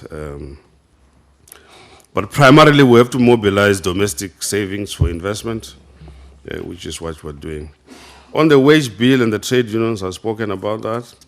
On the national health insurance, we mentioned it in the budget speech, and we indicated that there are ongoing consultations between the National Treasury and the Department of Health to sort out some of the areas of importance. The procurement system, the point was raised about whether we have sufficient capacity within the office of the Chief Procurement Office to undertake all of this. The answer is that we don't have sufficient capacity, and we have to build that capacity. In fact, we have an acting Chief Procurement Office, and we need to sort out and tighten that. And I agree with the kind of almost unbridled exploitation of the state, overpricing for state goods and services. We know about that, and we have to deal with it more firmly. And the point you made about airline tickets through travel agencies, it's a matter that we know we have to deal with it. But all kinds of things, chauffeur services and so on, we have to deal with all of those issues quite firmly. On the road accident fund, I think we've spoken a lot about it. On the housing model that was mentioned by one member here, I like that, and because we can do very well indeed with service sites. But on the other hand, we have to be careful that we don't develop a sprawl in the cities, that will begin to grow habitats which are a combination of bungalows but also high-rise buildings, because we need to conserve on space but also distances which people have to travel. But I tell you, I have a village house, and in that village, lots of nice houses have been built there. No state subsidy. People just build their own houses. In fact, my village should probably be reclassified no longer as a village but as a township, because it's really nice houses there that people build for themselves, not waiting for an RDP house. And some poor people, you know, some of them build their houses by making bricks themselves and start building. And that culture of self-reliance, I think, is important, but they would need proper demarcations, proper service sites, and let the people get on with it. The issue of social grants we've dealt with. The issue of data pricing, the Minister of Communications and the Fourth Industrial Revolution is dealing with that. Not like I've dealt with. Transferring monies from provinces. this is a difficult matter, Mr. Chairman, because, as I said in the House yesterday, if the municipal infrastructure grant has been allocated to a particular municipality and they don't spend it, the current procedure is to withdraw it. But I said in the House yesterday, but that doesn't withdraw the people. The people are still there, and the people need the service. So, Minister Dlamini Zuma and myself have agreed that instead of taking away the grant, maybe giving it to another municipality, we should intervene there by a mechanism that allows that grant to be still spent there by that municipality. Because as I said, the people don't go away, they're still there. So instead of taking money away from the Eastern Cape and giving it to Cape Town, maybe we should make sure that that Eastern Cape municipality is able to spend. If they don't, we should go there and spend it ourselves there in the community. That's where I think that's the model that we were developing to move ahead. The issue about the small and medium enterprises and the proliferation of non-South African owned small and medium enterprises is a very serious business. To give you an example, I took a walk in my village, and at the corner I saw a spaza shop. So I stopped there. I asked somebody who owns this thing. They said, this fellow here. So I go to him and say, who are you? Because I live in this village, but I don't know you. He said, I'm Jan. I said, Jan? He says, yeah, I'm Jan. I said, Jan who? Jan Hussein. I said, there's no Jan Hussein. What is that? Jan Hussein. Nothing like that. So I said, where are you from? He says, he's from Bangladesh. I said, oh, you came all the way from Bangladesh and you opened a spaza shop just next to my house and I don't know you. Now, it raises a number of issues. One is the registration. Two, the license to operate. And thirdly, in the registration, you must have a banking account as well. So we can be able to follow what's going on. And we want to see where you're depositing your money and so on. Not this thing, people don't have a banking account. So, and then related to that is also a national security matter. Who are these people operating in the communities that we don't know who they are?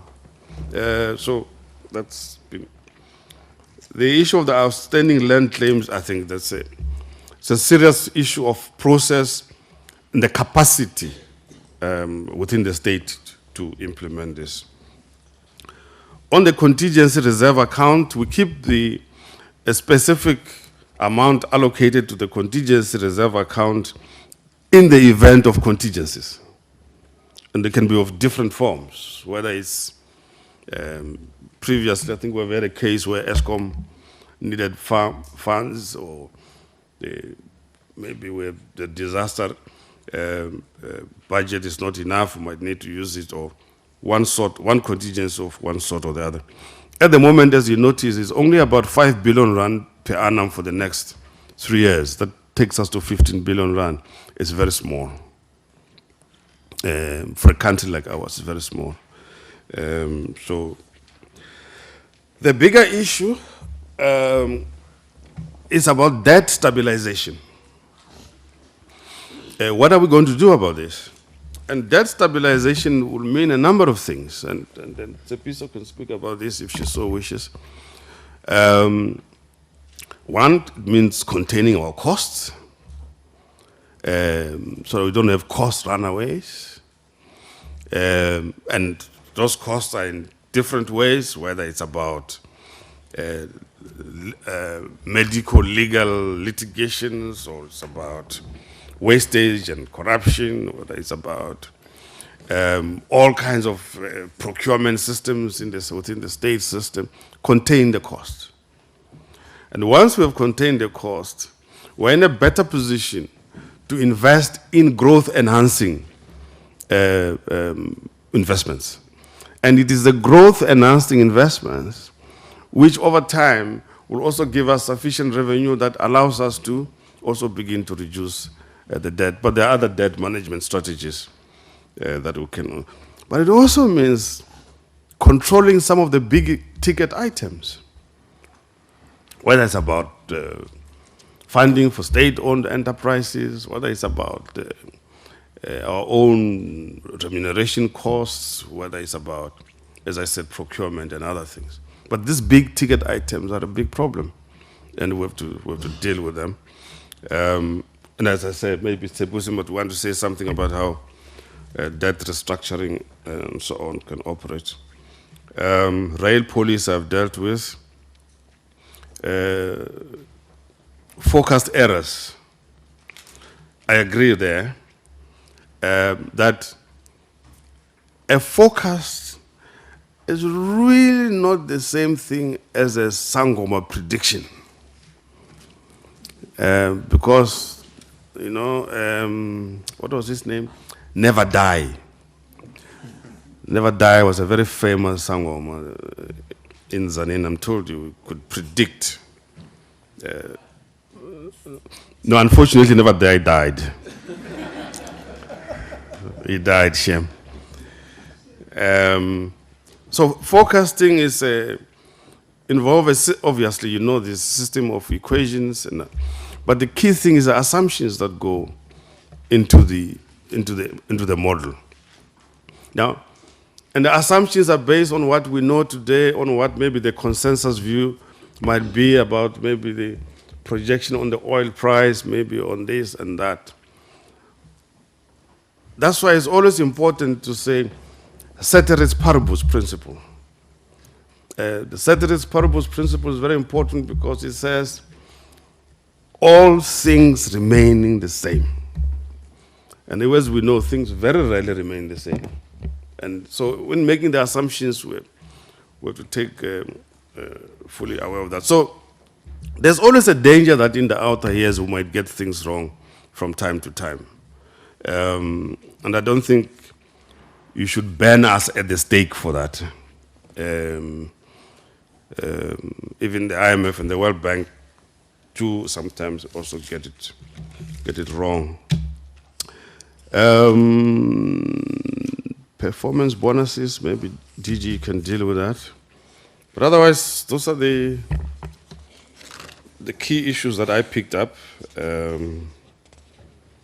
And we thought to answer those. We were not trying to avoid Honorable Karim. We had thought of but you gave a guidance now. No, I was referring more to the department, not okay. you. Yeah, but you gave us the guidance that you have negotiated, so we know that for next time. Thanks. Thank you, Chair. Thank you, Chair. We are ready to engage.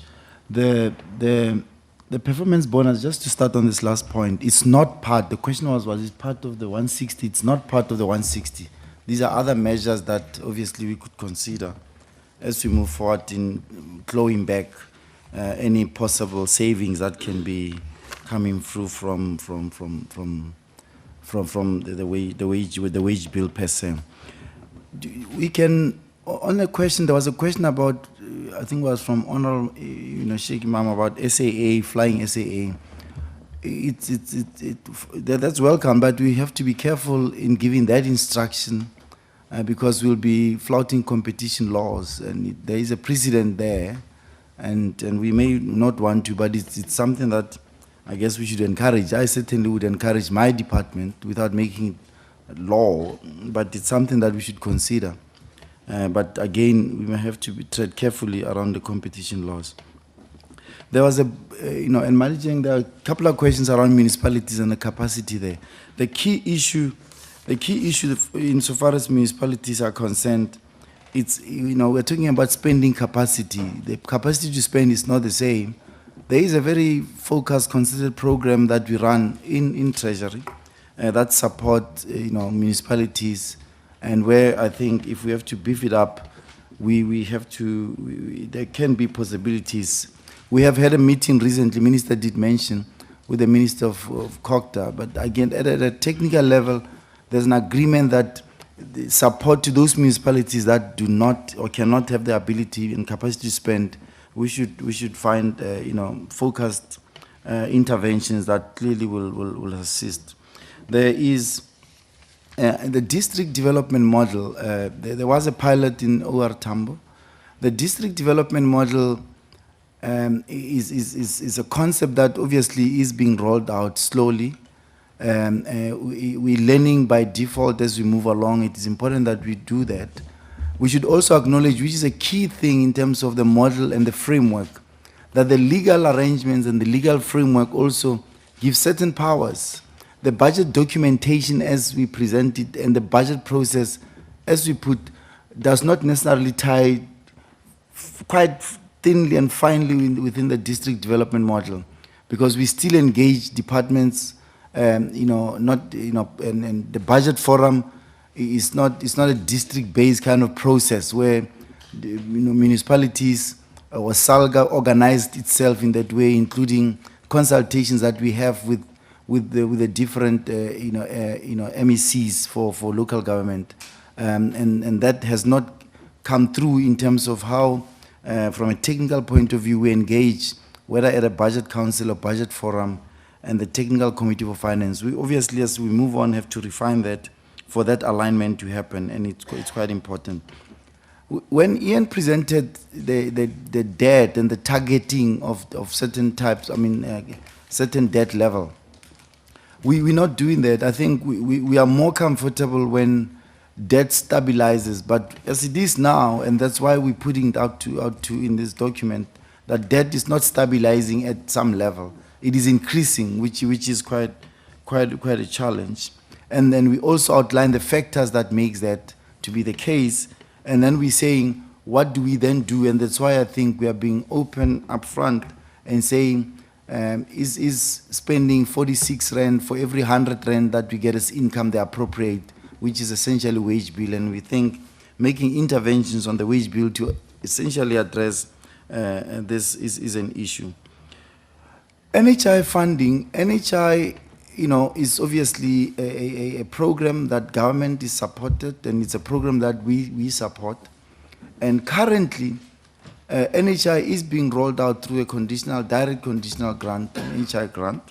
2.2 billion is almost 4.5 billion if you look at sub-program number 2 in the Department of Health, and the details are in the estimates of national expenditure. Billions have been spent towards this. 58 million, is a target that, according to the Department of Health, that they are targeting to register patients, because you have to get the systems in place. And what was learned from the pilots is quite indicative. So the program is being rolled out, and there are allocations through the form of this conditional grant that is being allocated. So the details, as I said, are in Annexure E. In the estimates of national expenditure. As that. We have the public procurement bill. What essentially does, it rewrites the supply chain environment in the bigger scheme of things, and it should be looked at such. We look forward for the comments that are going to be coming through in terms of modifying and actually making sure that the public procurement space in government is quite modern and takes into account new challenges. And we don't have a doubt that in any way should be coupled with changes that essentially would come either on through the PFMA or the MFMA, and something that this committee may be interested in moving forward. Now, the 13th check, what Honorable Peters was saying basically is, I don't think it's in our space to just, we would essentially not be, it's something that we have to look into, but the quantum is an issue. It's going to cost us at least around 10 billion. That's the cost of what it is. We're paying 10 billion every month, any between 10 and 11 billion in grants. We should then, if we have to do that, we cannot just reduce the grant and expand it and divide by 13. We will not be, it will be seen not to be honest with the way we'd be doing this. But if the addition is and the allocations are there and the money is available, we can then look at that. and give, and we can engage Honorable Peters in terms of her suggestions around what she's proposing. I think the Chair, the demonstration that was led to the National Treasury carried the demand of 2,500 rand per annum, per month, plus a 13th check. Now, obviously, we're not in a position at the moment to reach the 2,500, but we went as far as we could yesterday. At least we're going towards the 2,000.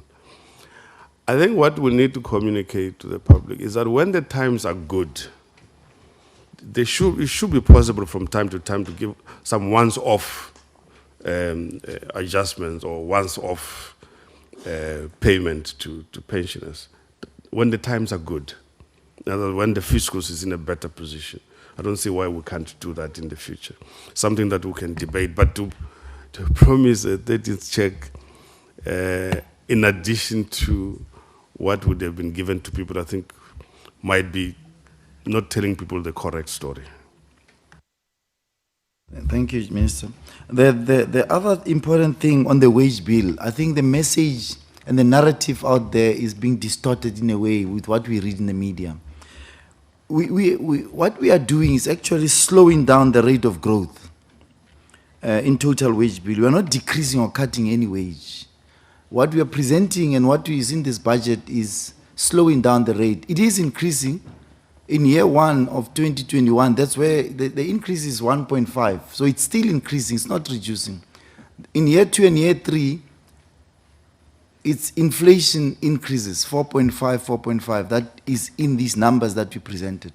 So there's also a view that, we are in an austerity environment. There's no austerity. What we are doing is that we have to look at this budget in a way that suggests that we repositioning the quality of spending, repositioning spending here and there. And I think it should be looked in as such. So people actually take home the same amounts that they would have taken. And in some cases, the increase is slower than historical increases. That's how we should look at this. And if we have to go deeper into what these numbers are, that's what they demonstrate. So we're not in any way cutting wages. What we are cutting, the 160 billion rand, is essentially, remember, it's for future. The 21, 22, 22, 23 is essentially, this is not yet in people's pockets. And that's what you propose, that instead of, when you look at what the rate now, the rate is inflation plus 2-3%, especially for your middle categories, your level 6, 7, 8, 9, those categories. With the current numbers, the increases is around inflation plus 2 or 3%. So we're simply keeping it at inflation, and so it's still an increase that we humbly putting out as part of the negotiation process that will enter with labor. Okay, Minister, you answered Network. I don't know if colleagues can also pick up manager, and there were quite a few. Okay, Commissioner first. Yeah.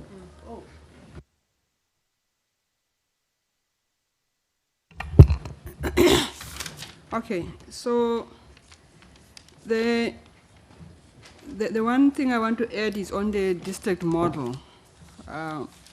So the district model is really about an approach that government wants to adopt in order to make sure that we address the disjointed way in which government functions, which then dilutes its impact in various spaces. So what this is trying to do is to ensure that government can plan and prioritize in a coordinated and aligned way, rather than to have a situation where you have got houses built without water or without, hospitals without roads connecting to those. So I think it's based on the understanding that people's experience of government is not based on one government, or a certain sphere. It's really about the totality of government. So the biggest challenge here is about how you align the budgets into spaces. Not necessarily to say you're going to budget. Obviously, what we're going to look at down the line is, can we consolidate some of these grants into one grant? So that will be part of the compensations that will change the structure of how we allocate. But essentially, it's really about how we optimize on the use of the current resources. The other question related to the issue of unfunded mandates, and which I want to link with the issue of the capacity of municipalities to spend and to manage their finances, and what are we doing about that?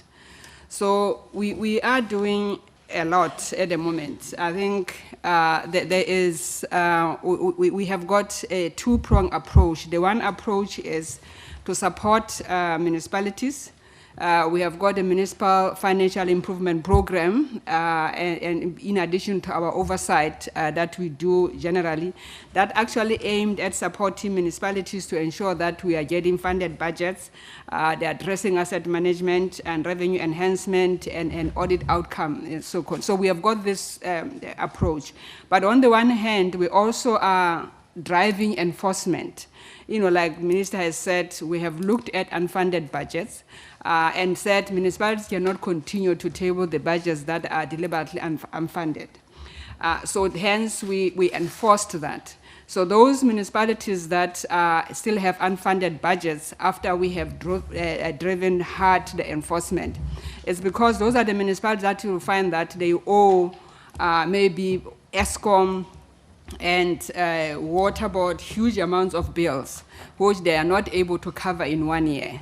So with those municipalities, we said to them, we want you to make sure that you are budgeting properly to honor the current budget, so that you don't budget not to pay your current bills.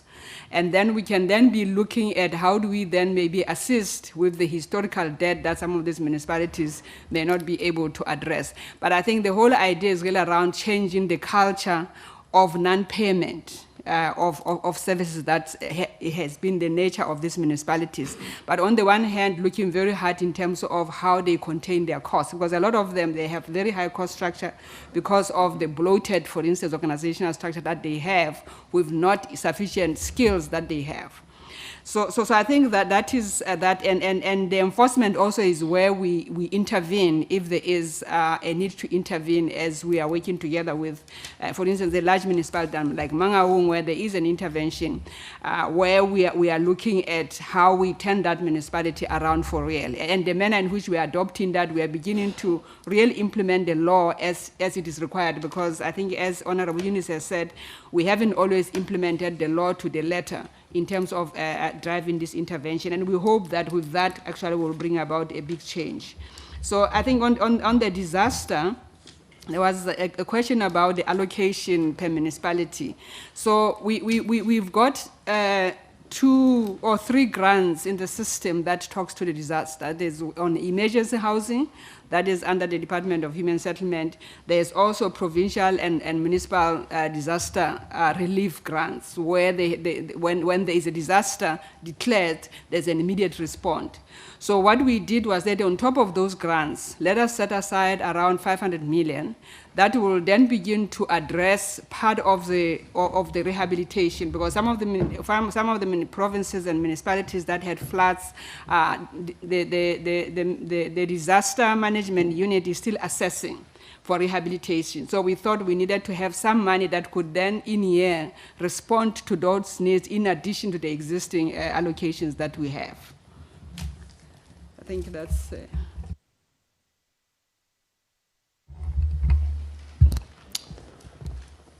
Chair, just through you, a number of the members have asked questions about revenue-related and tax-related issues. So I'd like to report the following. Firstly, to just remind members that the capacity at SARS has been severely weakened over the last number of years, and whilst the work of rebuilding the organization and restoring institutional integrity, it will take time to do that, and I'm confident and encouraged by the progress we've already made, which shows us that the things we will put in place will bring about a revenue recovery in that regard. I'd like to share in response to some of the questions asked. On debt, our debt book currently reflects about 177 billion. That consists of undisputed debt of 141 billion and disputed debt of 35 billion. The problem, though, is unless we go back and fix our audit work, we're growing an artificial debt book. Because a lot of this debt, when we actually look at the quality of the audits and the revised assessments, then we either compromise it or we reverse the decision in many regards, or where it is challenged, we don't always successfully win these challenges. And it's part of the fact that we have lost over 200 people just in debt collection and several hundreds of people in audit capability. Our total staff loss has been almost 3,000 since 2014, of which at least half are hard technical audit investigative skills that we have to rebuild. What I can share with the members is that this year, we have in the revenue collection is included 37.5 billion of monies that we have actually collected. 37.5 billion of revenue that we've actually collected. We also have placed preservation orders on about 1.5 billion of rand to secure that money from where we believe it's due.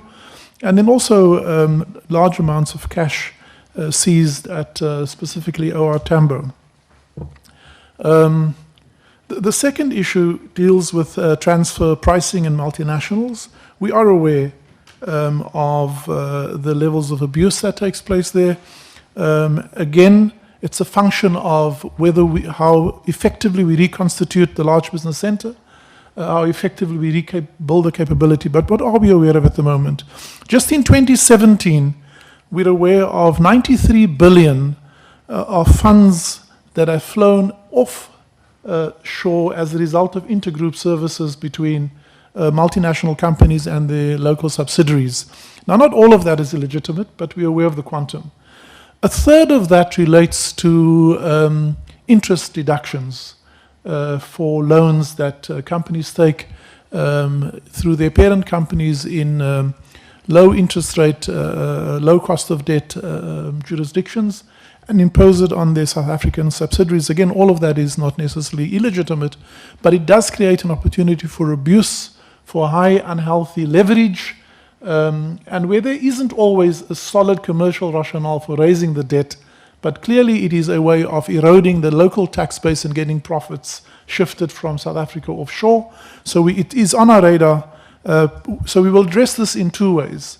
The first is in the book that is issued by Treasury yesterday.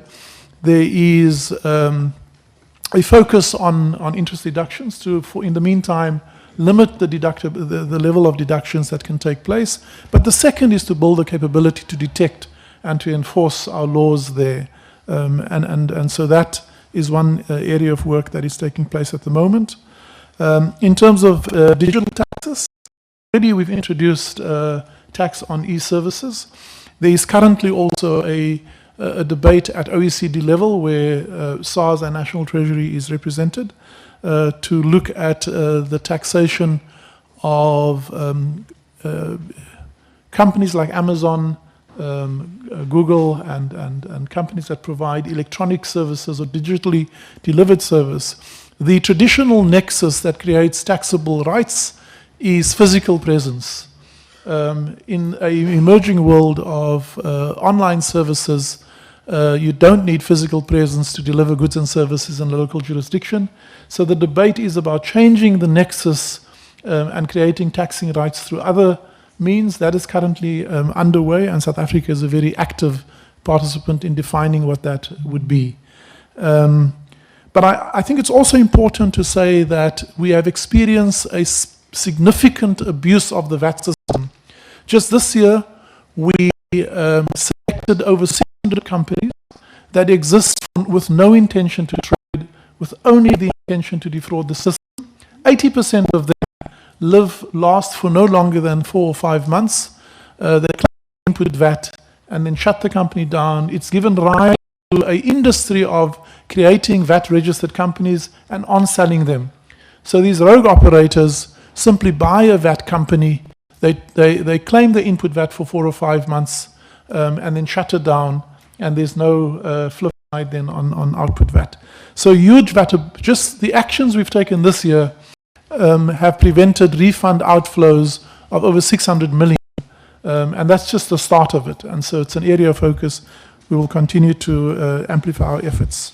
Another area which links to the earlier part of multinationals is assessed losses, but also for local companies. We have seen a more than doubling of assessed losses in companies from 136 billion in 2015 to 282 billion in 2017. Now, a few things about it. Firstly, it's a huge contingent liability on our balance sheet, because it's money that when tax is due by a company is actually not received, because they then consume or eat into their tax loss. Tax losses, however, was never intended to create a tradable asset.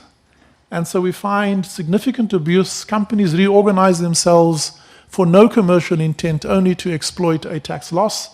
There's the sale and purchase of companies that have no assets other than a tax loss in it, and it's then used. So the policy discussion this year is about how we address that. Initially, again, to limit the use of tax loss in the year that it is used, but also the period for which it is valid.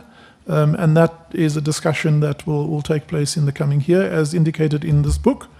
But just this year, as initial administrative action, we sent just a sample. We took a sample of companies, 39 companies in this current year. We sent them letters, informed them that for the following reasons we will reverse those assessed losses, and we have been able to recover 184 million. It's a sample just to test how well this works, and we know that it will work. Lastly, then, just to say that the Minister announced a year ago that he would reconstitute the Davis Tax Committee. The committee has been hard at work for a number of months together with SARS, and will later this year report on what where we think the tax gap is. But I think it's not only in aggressive schemes and arrangements. We also have seen a significant compromise of our revenue base as a result of criminal activities across the area, whether it's customs under declaration, whether it's VAT fraud, whether it is all kinds of criminal behavior that compromise the fiscus. They're on our radar, but clearly also building our capability, investing in technology, investing in data science, and investing in investigative and auditing capability will be a necessary investment for us to be able to stem those losses. And it also gives the Minister the fiscal space to not always fiddle with tax rates, but to actually harvest the money that, in terms of our current policy, is already due to the fiscus. Thank you. I thought you were going to mention this, that those two fraudsters in Cape Town. I like the story. Maybe you should tell the committee. You would have read that there are two Cape Town who engaged in VAT fraud, created and scam business operations, collectively accounts. Their collective service, the one got 168 years and the other one 136 years or thereabouts. Obviously, those counts, over 200 million of revenue.